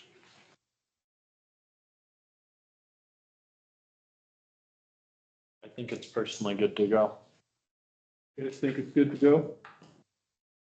And I think there's one administrative change that will be made probably between first and second reading up in the whereas column, but other than that, it's good to go. What is I that? didn't see it. And talking about the lodging fund, it says public safety and transportation improvements. That wasn't part of the ballot language. No, it wasn't. Good catch. But other than, but that can be made, I've discussed it with the attorney, that can be made during, Didn't see that. as an administrative change between first and second reading. We just say when we discuss it at the town council meeting, we can make that amendment. We don't Is it even, on no, consent or- it's on consent, so we could, it would just be made, but it would be just made administratively as a, It's in the whereas clause. Yeah. Really, Which is kind of the foundation of everything we decide to do. Yes, in the, not really. It's more than It's, advertising. okay. So you consider it a background, Yes. we'll just administratively fix it. and what. Okay, and our agreement here is you're going to get it closer to what it actually said in the ballot. Very close, except for that one word. Except, that's what I'm saying. Okay, thank you. Then I think we're good to go for the council meeting. Now let's go to the budget. Okay, and I will turn this one back over to Heike Fox, our finance director. I want to point out to you that we have some time. We can start discussing the budget.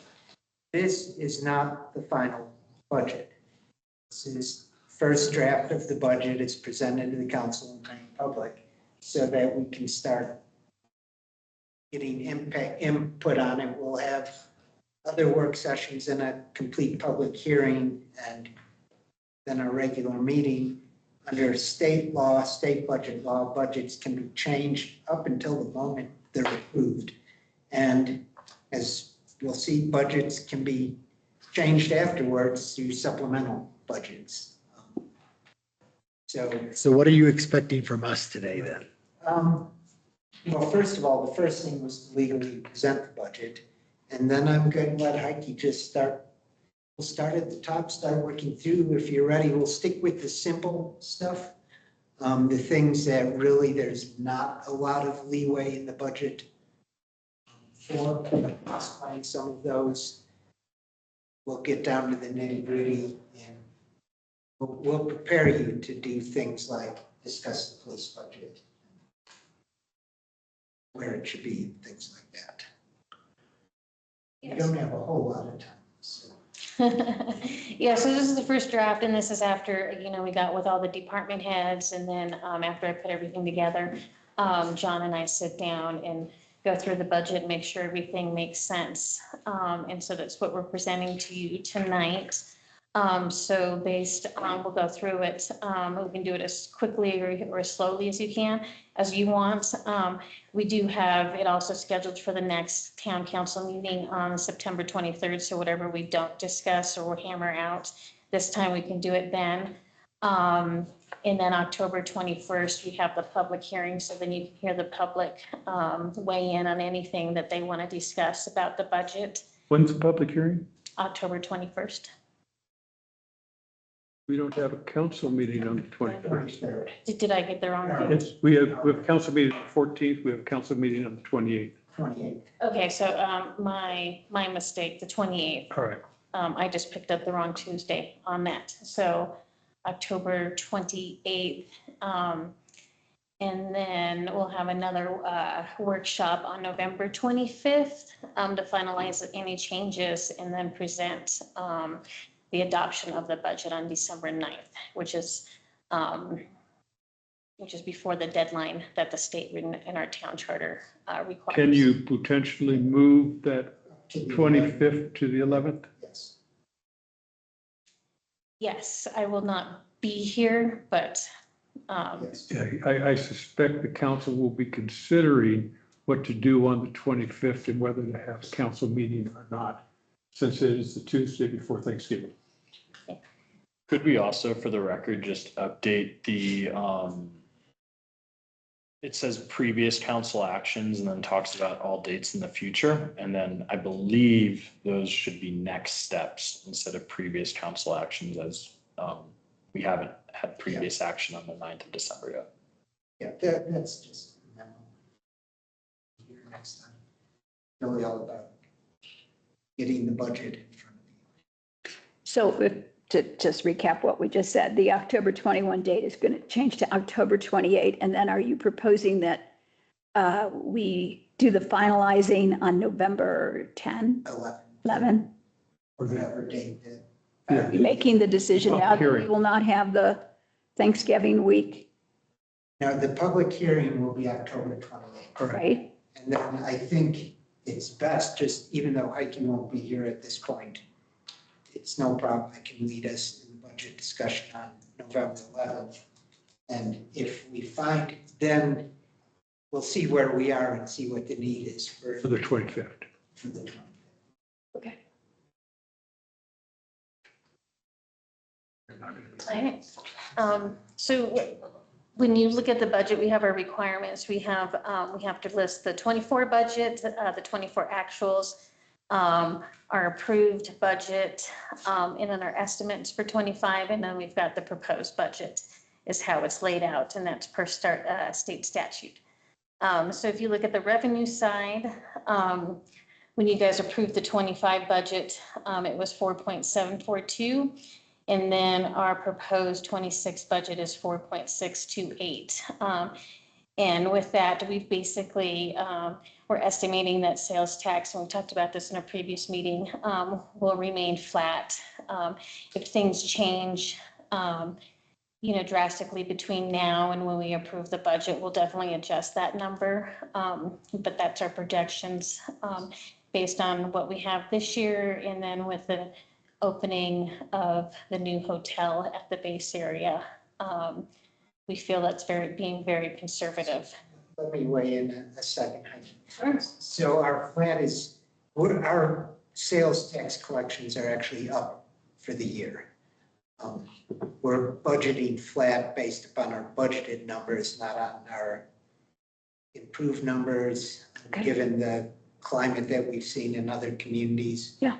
And as Heike mentioned, the Kindred is coming on. That's definitely going to impact our taxes, but Heike and I feel it's better to knock out your chickens, especially when they're the public's chickens, Fair. before they hatch. So And we have a projected opening, but we don't have a definite opening. yeah, correct. Opening, for Kindred, yeah. Yeah, so we should see, that sales tax increase at the end of this year, but definitely the start of 26, which is great.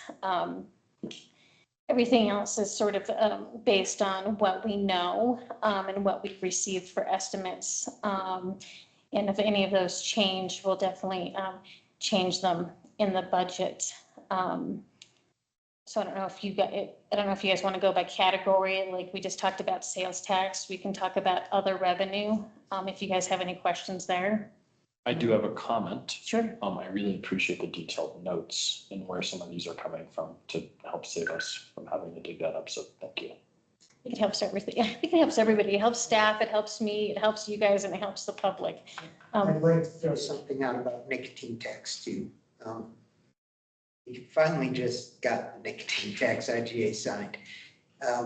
The line here estimates a 30% reduction in nicotine tax. The managers and the mayor's managers and commissioners have been discussing this. We're trying to create a new IGA, which we will be bringing to you as soon as it's done. With the new IGA at this point, nothing is finalized yet.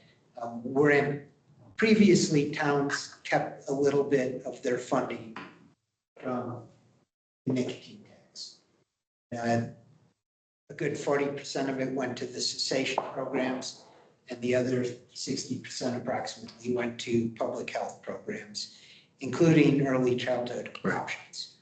Early childhood options is now off the board. The county is paying for that through Strong Futures, or will be paying for that through the Strong Futures tax. So the money now will be split between, and this is required by the ballot language that passed it, cessation programs and certain public health programs, which managers and the mayors and managers have been identifying. Anyone is welcome to apply. We'll have the Summit Foundation likely run the program and disperse the funds. Given what's happened to federal dollars for human services nonprofits, The managers are anticipating that all of the money from the tobacco tax will be either distributed directly to cessation or through a joint donation from all the towns to the Summit Foundation as a donor advised fund, basically. And that'll all be captured in the new That will IGA. be captured in the new budget. And is the expectation from county that they are handling the early childhood option costs this coming year or open-ended? Open-ended. Okay, good, thanks.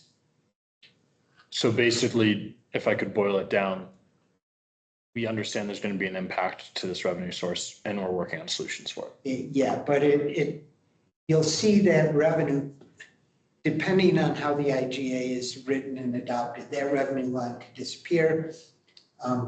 Expenditure lines later in the budget would also disappear. So it won't. That'd be it. But right now you have an expenditure line that matches the revenue line. Yes. Perfect. So what you're saying basically is the IGA could address of the revenue not being actually distributed to the towns, Right. being maintained as a central body versus a distribution and then paid back. Can I assume that the mayors and managers in your meetings are addressing the fact that there are other sources of county sales that are also going to like HC3 and some other mental health programs, and you're going to deconflict some of those? Yeah, and actually there's a big reason why we're choosing, or trying to, Summit Foundation. No one is Agreed. doing anything. Okay, At I least know you're, eliminate the different asks for the different towns. Yeah. okay, And that's been a major problem with the other towns indeed. is the ask have come in from nonprofits and they ask each town to fund the same thing. And at the end of the day, they get two fundings and they're very happy. But at the end of the day, the towns have now funded something else that wasn't necessarily requested. Okay, thank you. Sorry.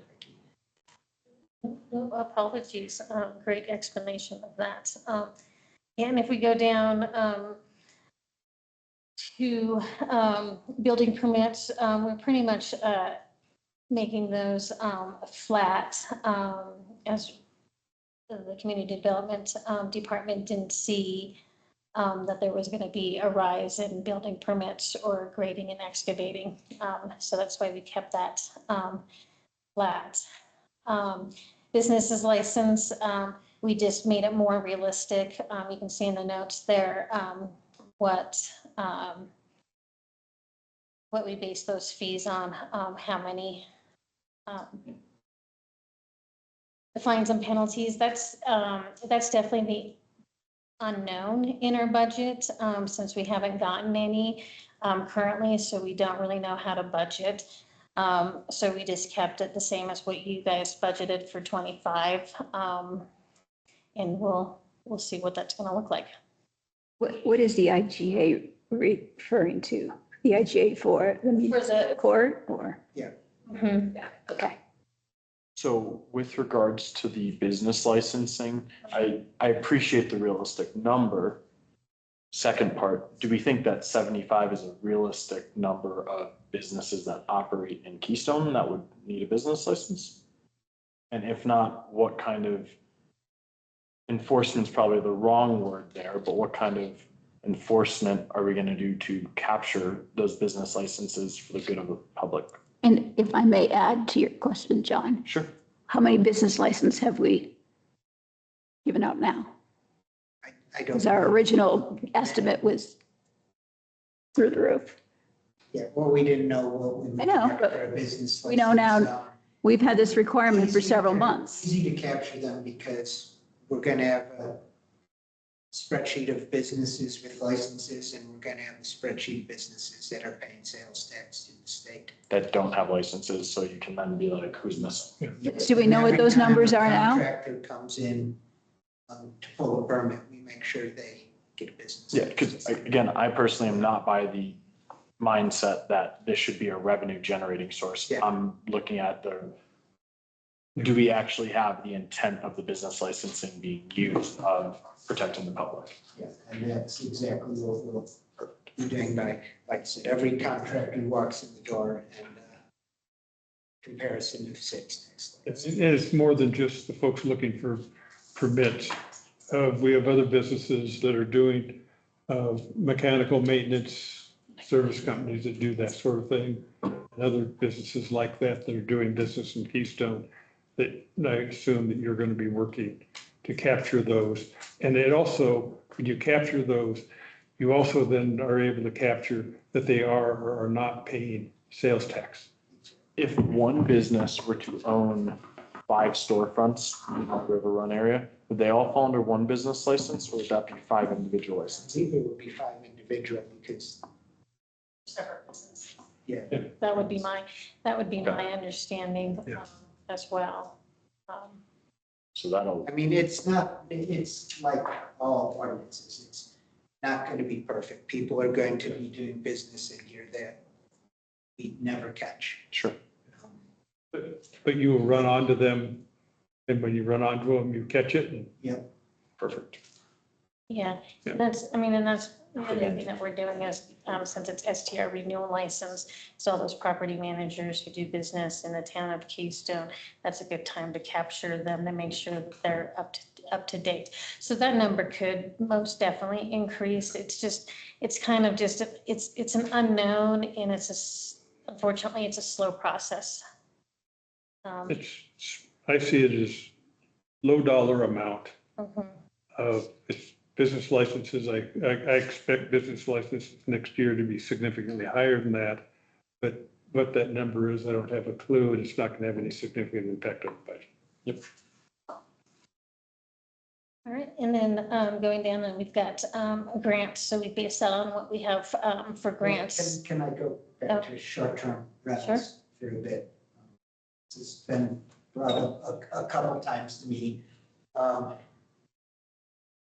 When the council approved the $285 licensing fee, that number wasn't just a number pulled out of thin air. The council's decision was informed by various nexus studies that have been done throughout the community. We just saw Breckenridge was what, $875 a bedroom is what they actually charge for their licensing fee. Their study allowed them just around $4,000 a bedroom. So this is a flat, not based on bedrooms fee. It's really, really hard to break out city services as they serve SDR specifically. I mean, what percent of the new sidewalk should go towards lodge users or things like that. It's just understand there are a sufficiency of studies. There are a lot of studies in very comparable towns that would allow us to charge up to 20 times a rate per bedroom that we charge for an entire residence. Easy to get the direct cost when it comes to our fees. It's the indirect cost that generally you need a study for, and studies do cost a lot of money. So it's a balancing. But our fee schedule is also at the end of the packet of what we're charging now. We do anticipate that changing when you guys adopt traffic and code fees, and then we'll update it then. But that'll all be part of the approval process of the budget.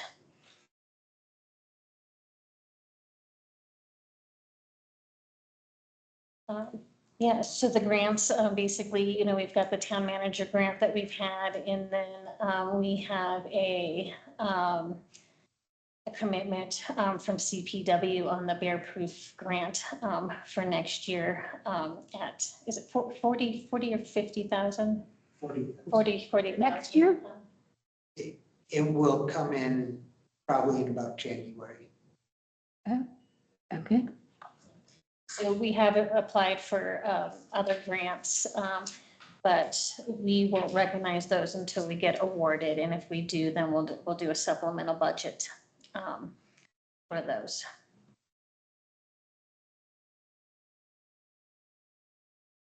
You have one item on here, transfer from housing fund. Mhm. Could you explain that? Yeah, so that, so when you look at the expenditures, and if you look at the general government administration, it's on page 3, for the administrative wages, we added an assistant town manager. And that assistant town manager, half of their duties will be dedicated to the housing need. So that's why we're doing that transfer out of the housing fund into the general fund to pay for a part of that salary. No benefits, just the straight salary for that. And that might change based on how much time is dedicated to the housing projects. Yeah, that was, and thank you whoever asked that question, because that was another one of my questions down on line 231, where it was actually taken out of there. What is the anticipated work that they will do? What's included with the time? You said only salary, if I heard you right. I just would like some more information on that.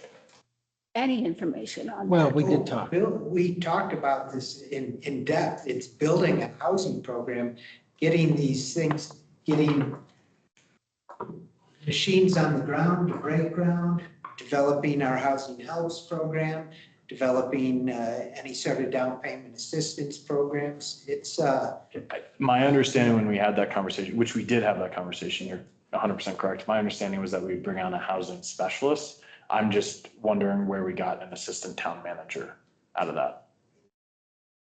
it's saving us a position. So what's the proposal? Yeah, you mentioned that was a Yeah. possibility. We haven't The actually proposal discussed it. is, an assistant town manager who already works for us. What? Who already works for us? It's a town clerk. They have to post the job. You were proposing to transition the job description to something else? No, I'm proposing bringing on a new town clerk. Okay, but still, the assistant town manager is a Would new handle position. housing it's a new position, would handle housing half the time. And here's why, we can't get a half-time housing professional. That is an impossible role to hire for. So as we discussed it, it would have to be combined with a different sort of role to create a full-time job. Do you recall the role that you suggested a month ago? Yeah, it was. The halftime. Thanks for. Open space trails. Yes, that's Yeah. correct. I remember now. Yes, and after discussing it with our community development director and thinking this over, it's just a much better idea for us. We have a lot of special projects that are going to be happening for the next 10, 15 years. And it's better to have the flexibility that we can have with an assistant town manager who can handle housing and all sorts of other things, and we know who we're getting. And then bringing on someone to take on the clerk roles. So my plan, and this is up to you guys. You don't have to budget for this. It's in the budget. No, it's in a first draft Yeah. of the budget. So, But my plan to make this, I do a lot.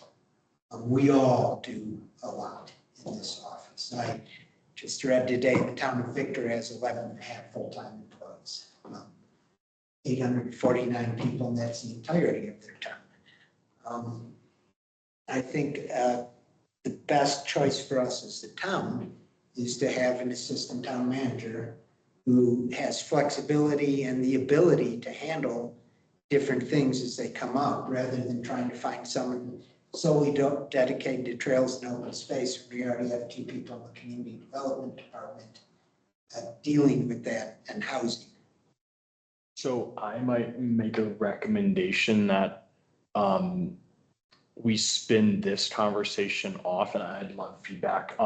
We spin this portion of the conversation off. I know Aaron's not here due to a medical thing with his friend, but we had previously talked about a lot of questions related to this assistant town manager. So I think that this is just a larger conversation beyond the. And I'm going to be bringing the job description Okay. to you at a meeting. I think this is, we've kind of done this backwards. Yeah. Your logic is good, but We need to get to the budget. Understood why we need to. Just because it's in the budget doesn't mean it has to be spent. And just because it's in the draft budget doesn't mean it's going to be put in the final budget.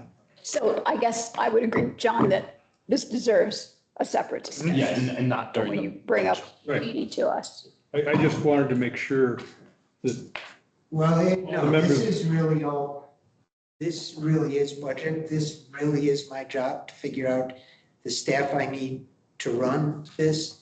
And it's your job to give me the money for that staff or not. But the formation of the position really is a town manager job. But so, The defining of the job. I'll bring it to you and present it to you, but this is really what you hired me for.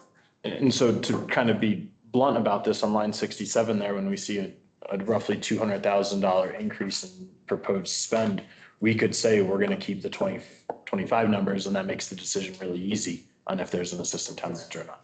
Okay.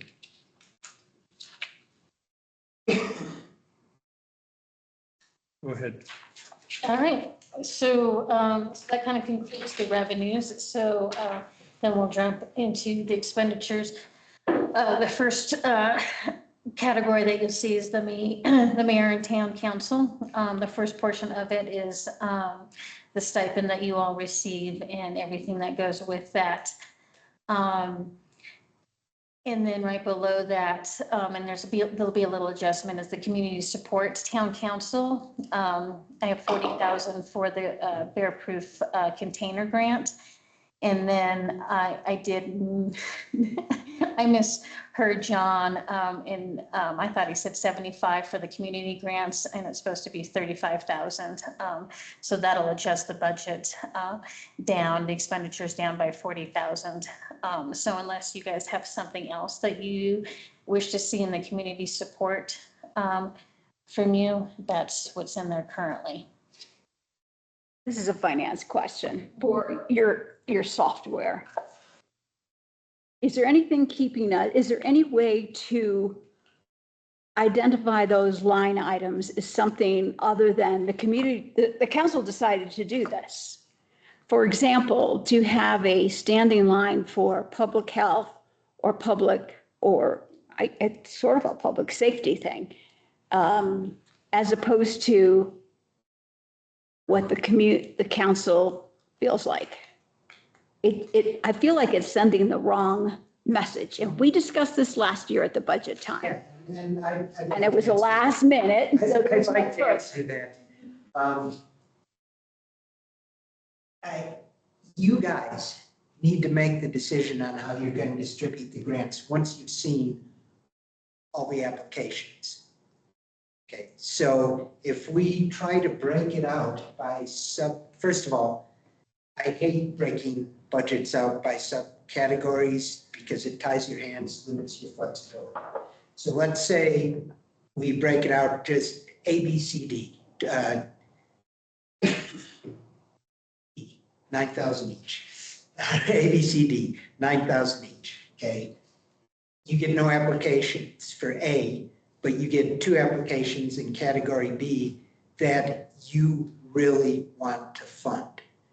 If you've limited the budget line to $9,000, you can't do it without doing an entire supplemental budget, which is a public hearing, a long process. This gives you guys have lots of opportunities to be visible about how you do it. The most visible time is when you actually figure out who's going to get the grants. Is there a possibility to meet, I don't want to say meet in the middle, but is there a possibility to highlight what those areas could be without tying us to it? Don't you trust yourselves? No. I'm just saying community support, and then like in parentheses being like, these are the areas. I would rather see this community support be specifically the community grant program, which we have not actually voted on. Yes. But now we have pulled in the bear proof, which we did not speak of originally as part of the quote community grant program to which you've assigned 35,000. I'm not asking that we break out every kind of community grant we can give out. A specific community grant program with a cap. Yes, that gives us flexibility. It's a specific line item that would appear every year. But then when we throw in the bear proof, it throws me off. Those are grants that you as a council are giving to members of the community. And keep in mind, like, that's kind of like a one-time grant. And so like, if we start creating line items for every one-time expenditure that we have, your budget's gonna be huge and it's gonna. Well, that's specifically why I asked originally. This is a finance question. Is there an issue with respect to the line items? Last time when we discussed this for the 2025 budget, we threw in some contribution to one of the nonprofits in the area, which then pulled off. My concern about that is we didn't have a structure, a way that we identified, is this the kind of thing we want to support? It was just this is how we're feeling tonight. And I don't think that's how government should operate. Well, sometimes you have to. Sometimes someone comes. Well, essentially, it was just a matter of timing. They showed up, they asked, and we didn't want to say no. There are several things. First of all, we're putting together the grant. Second of all, this item might change. If someone walks in the door and says, the science school gets hit by a freak tornado, and they're in a desperate situation, they're coming in and say, how can you help us this year? There would be a supplemental budget, Right. but the point is, It would go under that. there are times that you don't know what's coming down the road. And that's why I try to build flexibility for you as a council into this budget, so you're not tying your hands and you're able to make decisions based on the facts on the ground as they actually exist, rather than months before we know what those facts are. That's the budget. The budget is something we have to do months before we know what the facts on the ground are. When, we saw that with the sidewalk, right? Our anticipation of what it was going to cost and the road, they were both off when we actually got the true facts on the ground, even though they were informed by detailed data. It just. Would it help in this area, instead of having a title, Community Support Town Council, Community Support Grant Program? Yes, I was just going to recommend that, so I agree. Sure. And just to test that. So I had mentioned to you that I was going to propose someday we consider the town would become a member of the Historical Society as a $250. Is that something that would go in here? So that would help me understand. No, the Or would that- membership would actually go into. There is a line item for that. There is a line item. But if the KSS said we have a special need, would you like to help us? Then it would be Then it under would the be grant under- program. And I do like the idea of it. It just sounds like we're making Yeah. thoughtful decisions rather than, oh, I felt bad when they Yeah. pitched us that night. Yeah, and That's that's it. why we're That's all my bringing all the only pitches concern. together Yes. At one time, at one time. which is good. Okay, so we're going to change You're the, still gonna get people who have to walk in the door because there's. Yeah, it's anticipated even after you guys approve the 26 budget at the December deadline, that things will change in 26.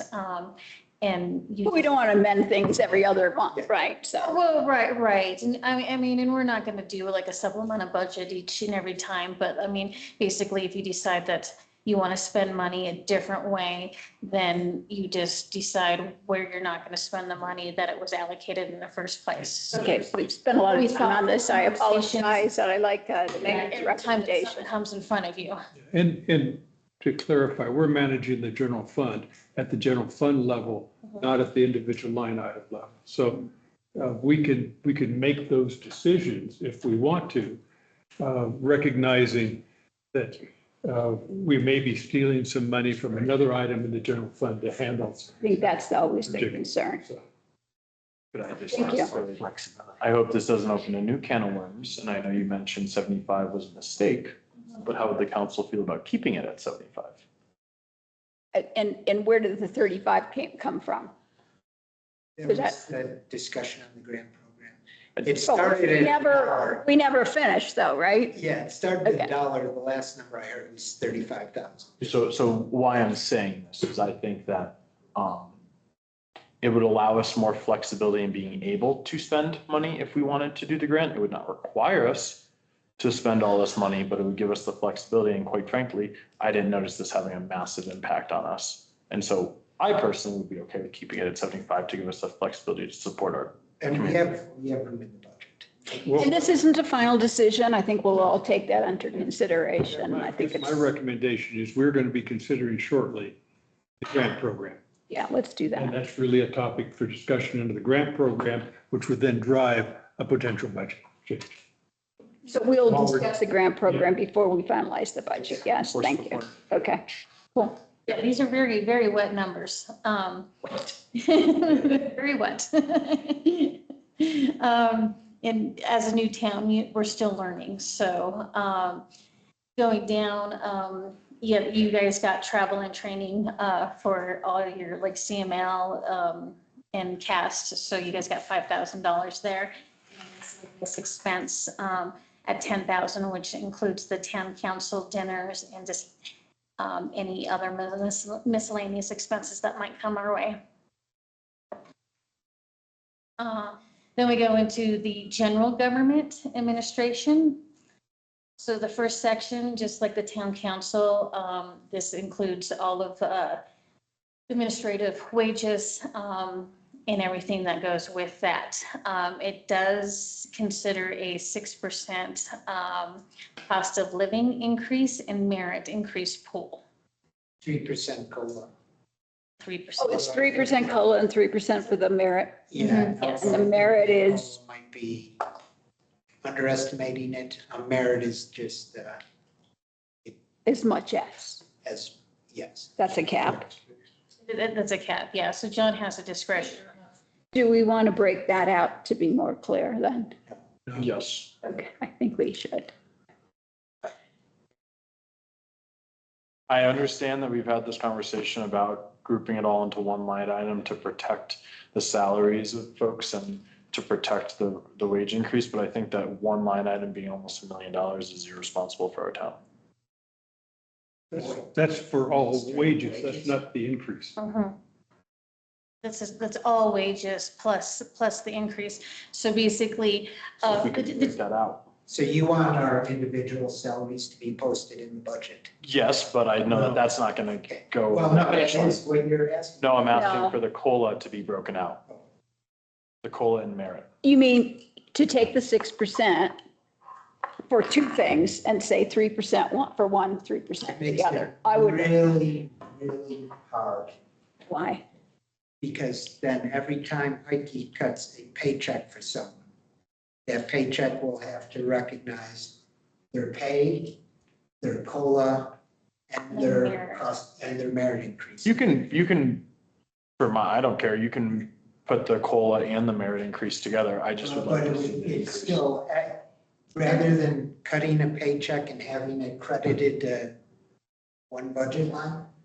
Oh, you're talking budget lines again. Oh. Yeah. Let me ask it a different way. The 3% COLA, this is once we pass it, that's a decision for 3% COLA, right? Yeah. The 3% available for merit increase will depend on the individual and how much of that 3%, yes? Yes. Okay. Where does that COLA stand up? I mean, I don't get a cost of living adjustment, which I'm jealous of government employees for that, right? But where does is this typical with other organizations? Is this typical with other? Okay. Yes, it's based on the Denver Lakewood CPI index is how most governments in Colorado base their COLA increase. It's the government inflation number, basically. I would ask you to pull what the latest number is for this year. The latest number that came out was It's 2.7%. 2.1. There was one that came out yesterday, 2.9.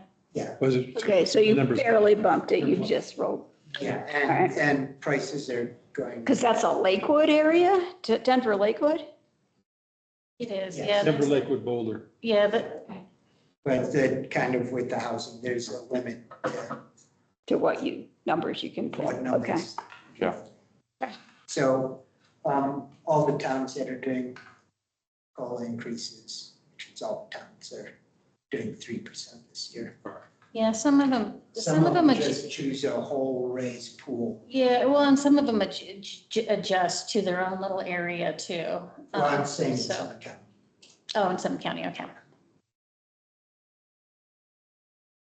All right, so then below that, we've basically got some fixed cost. The biggest one that stands out, of course, right now it says office lease. And when we know more, we can probably change that verbiage as well. But we'll update that line item once we have more of a commitment on purchasing this building. So right now, we anticipated 500,000 for the expenditure for next year.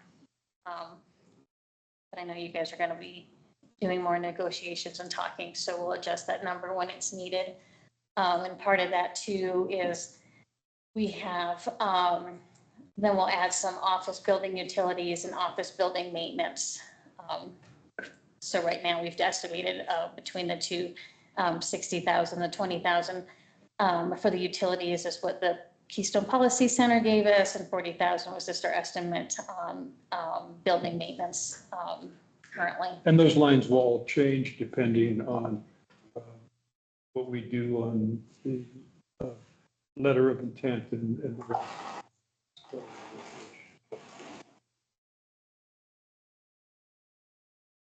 Right, and then the other biggest one is the IT technology, and that number, those are IT, it's for SIPA, for Cassell, for Paylocity, Adobe, and document access. So that's what that's based on. Website bumped up to 10,000, and that's because we upgraded our website this year. So we're anticipating that the cost to service that will double. Could you define what community engagement is for us, please?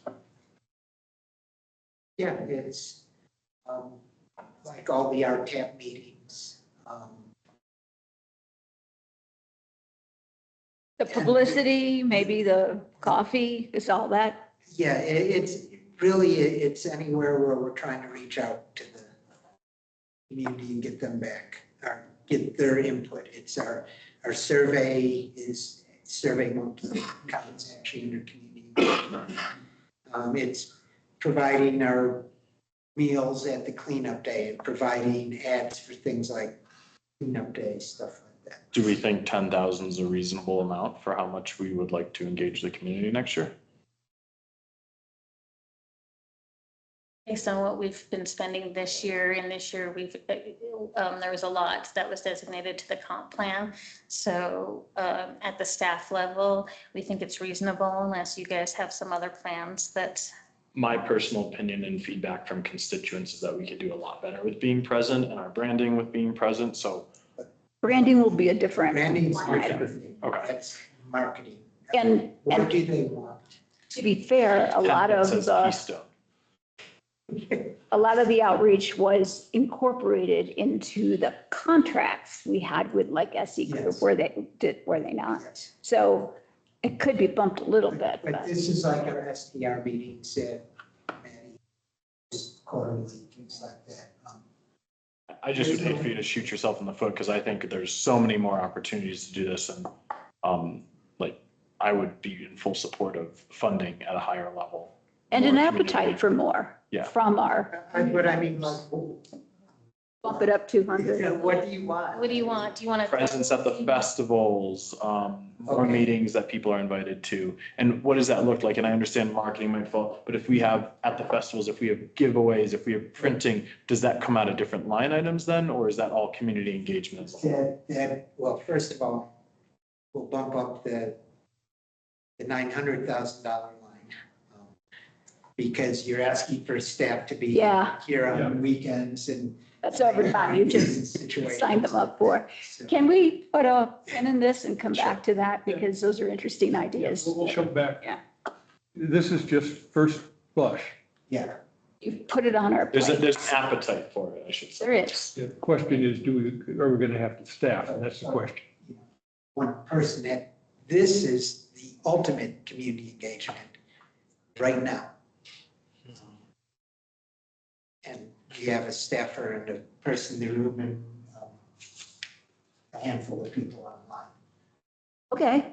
So You I, gotta do a better But, job. but, yeah, I wouldn't make decisions based on that because it has something to do with expectations. At this point, can I ask just to move on? Yeah, I So we can agree. get through the budget Yeah, all right. before dinner? So I'll move pretty quickly, and if you Yeah, guys have please. questions, you want to talk about something, then just don't hesitate. So we did add a contingency line there for $10,000, and the reason we did that is because our town charter says that we have to have a contingency line. So that's what that is. Next, you'll see community development, and that's just the cost for community development. Not substantial costs there. The only question I had is why do you have a separate line for local travel in 113 when you have on line 89 of, in the travel line there, of travel, meetings and lodging, and your comment on the side said that also includes local travel. Right. Well, the reason we kept the local travel in the community development is, so when they do go out and like do the inspections on, developments, it's separated out It because shows it it's, was a community development right. versus, not a- versus the travel that everyone else would claim. Right. All right. What would be an example of that? Is it personal mileage on vehicles? Yeah. Okay, so I'll ask about the truck when we get to the truck, but Sounds good. All right, going down. So next we have Public Works. So again, the top portion of the Public Works is the wages, also with the same 6%. And same thing, the 3% COLA and then the 3% merit, since it's all in the general fund, John has discretion on how he wants to divide that out. But for mathematical reasons, it's just easier to do it that way. And then below that, we've got just the other total Public Works expenditures. You'll see that we've allocated 125,000 for road maintenance, and that's just little general road maintenances that will need to be done next year, and it includes some tree removal that needs to be done. The 100. Sorry, it includes what? I didn't catch it. Tree removal. Yeah, and What are then, you looking at for tree removal? median mostly. Oh, all right. and then Public Works is negotiating plow contracts currently, but we anticipate about that all depends on Mother Nature, but we put 168,000 in there. So for this year, we kind of anticipate that it's 120 is what we're going to spend. But that gives us a buffer in case it's a big snow year. 50 grand in for trail maintenance. with the noxious weed, if we could go back there. Mhm. I know it says Public Works says county sprayed. Removal, there's been a lot of feedback about constituents feeling that there has been minimal noxious weed spraying. So I'm just, I want to double check that the county is responsible for spraying, or did they just spray out of the goodness of their heart? They are, but I don't have a problem with the line item there. I feel we can do better. Yeah, it's because this was a direct feedback from one of the coffee with councils, is that people felt that there was none of it this year. But to be fair, the county will spray what sorts of areas? Won't go into an HOA or a condo area, No, right? and we We won't won't either. Agreed, but that may be what they're looking at. Sure, and, but I'd be Sure. curious And another I day don't what they know. spray. Yeah, this should be funding along or probably the public right of ways, public trails and the roads. And I have no problem sticking some money in there to Okay. cover. County sure didn't spray the medians, or they did with weeds, but you know what, there's noxious weeds. But it didn't kill the grass that was growing where it shouldn't be, things like that. Sure. Okay, thank you. Perfect. So next is public safety. I'm sorry. Back on Public Works, what does reinterment mean? It's under the wages. Third up. Retirement probably. Oh, It is okay. reoccurring. Cemetery. Okay, thank you. That's a bad. Okay, I apologize. I should have realized that. I do have a serious question about signage. So we are still waiting for signs from CDOT. What are we thinking when we say 3,000? Because we probably need a sign for like town hall and stuff like that. Is that 3,000? Yeah, and I did. It's not really going to go Yeah, very there's- far. We have something under capital for signage. Under, Yeah, so 171, town signage capital, we have 15,000. Okay, so in this line item, it's mostly about public safety or, yeah, these are the kinds of- stop signs, parking yeah, signs. okay. And actually, under town signage capital too, it just says historical signs for pathways. But there will also be, we need, that 15,000 will be a town hall sign. Okay. But the 3,000 is for replacing stop signs. do we have to pay for speed limit signs when we get there? Yes. Is that going to be enough? Um, I'm not saying it's not. I just. If not, we'll safety work. And I had the same question as Carol, because signs seem like one of those things that would be cheap, but I bet are surprisingly. Yeah, well, it's not. And then you just a gotta pay to sign, put it's it in, a post, it's right. Yeah. Yeah. Maybe we can bump that up. It's not safety. It is. Stop signs. Well, it is, but you gotta pick a spot. Well, I didn't know if you had a budget line item. And Public Safety. Works is the one that's doing the coordinating with CDOT on these signs, Yeah, right? well, and dealing with our own individual signs too. Yeah. Yeah, okay. So we just ask you to take a look at that. Thank you. I have no problem. All right, and so public safety, so under communications, which is our 911 support, you'll see that. You'll see under law enforcement contract support that it's zero. And the reason that we zeroed that out is I know you all saw the transfer, the line down below, transfer to lodging tax fund. And that's because. You're transferring all of it? Well, so basically, for transparency, it's better to transfer the fund from the general fund into the lodging tax fund to pay for the total law enforcement contract than to take it and take half of it from the general fund and half of it for the lodging tax fund, because it's just not transparent and the auditor prefers that we do it this way. I reserve the right to come back to that one. Can I ask about the 911 support, why it's less expensive than it was, which is shocking? Well, no, the actual, Yeah. It's gonna go up. That number will change. That will change. Carol, you're looking at the budget from 25 versus the actual No, 24. I'm looking at proposed for 26. That'll actually go up. Okay. We're waiting to get So the. that's a placeholder number. I can fill that in now, it's gonna be 66. Not much. Question then. For Keystone's portion? What is the reason for that? There's many reasons for that. Well, Most of the commissary has skyrocketed for us in the last couple of years. Okay. I mean, that's, Yeah, this is not something we have an option. this is almost a doubling of cost. More. And the 23 numbers only. It was 13 until June. That is one of the biggest expenses.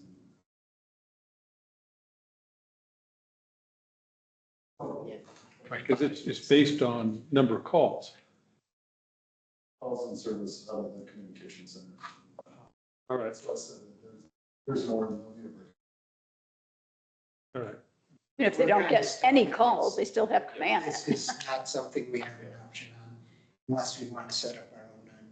No. So fully understand we need that, right? And that We we're have to we're have stuck with it, but I think it'd be helpful for us to understand that if we had like a rough breakdown, right? Is it a set fee plus a X dollar per call, or is it just X dollar per call? Whatever that is, right? Like, In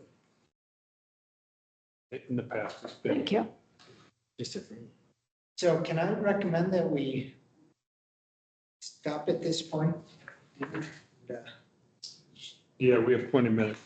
You want to, can we just go through the municipal court and that way that'll end the total Alright. operations expenditures? Give us a Alright. clean start. Those are all zero just because our IGA, we won't see the expenditures, for 3 years, and then they'll bill us in the arrears.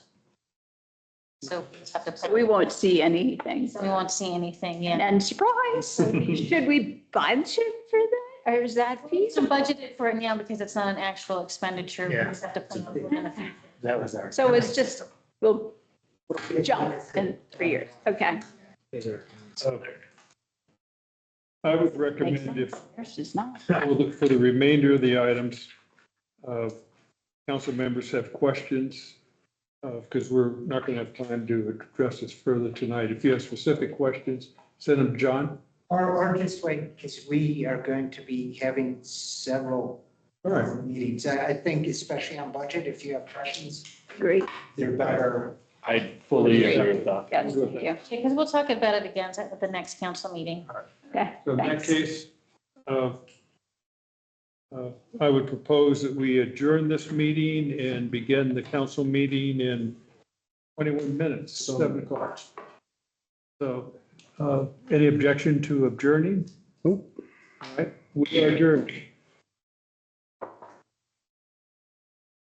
Recall that you have.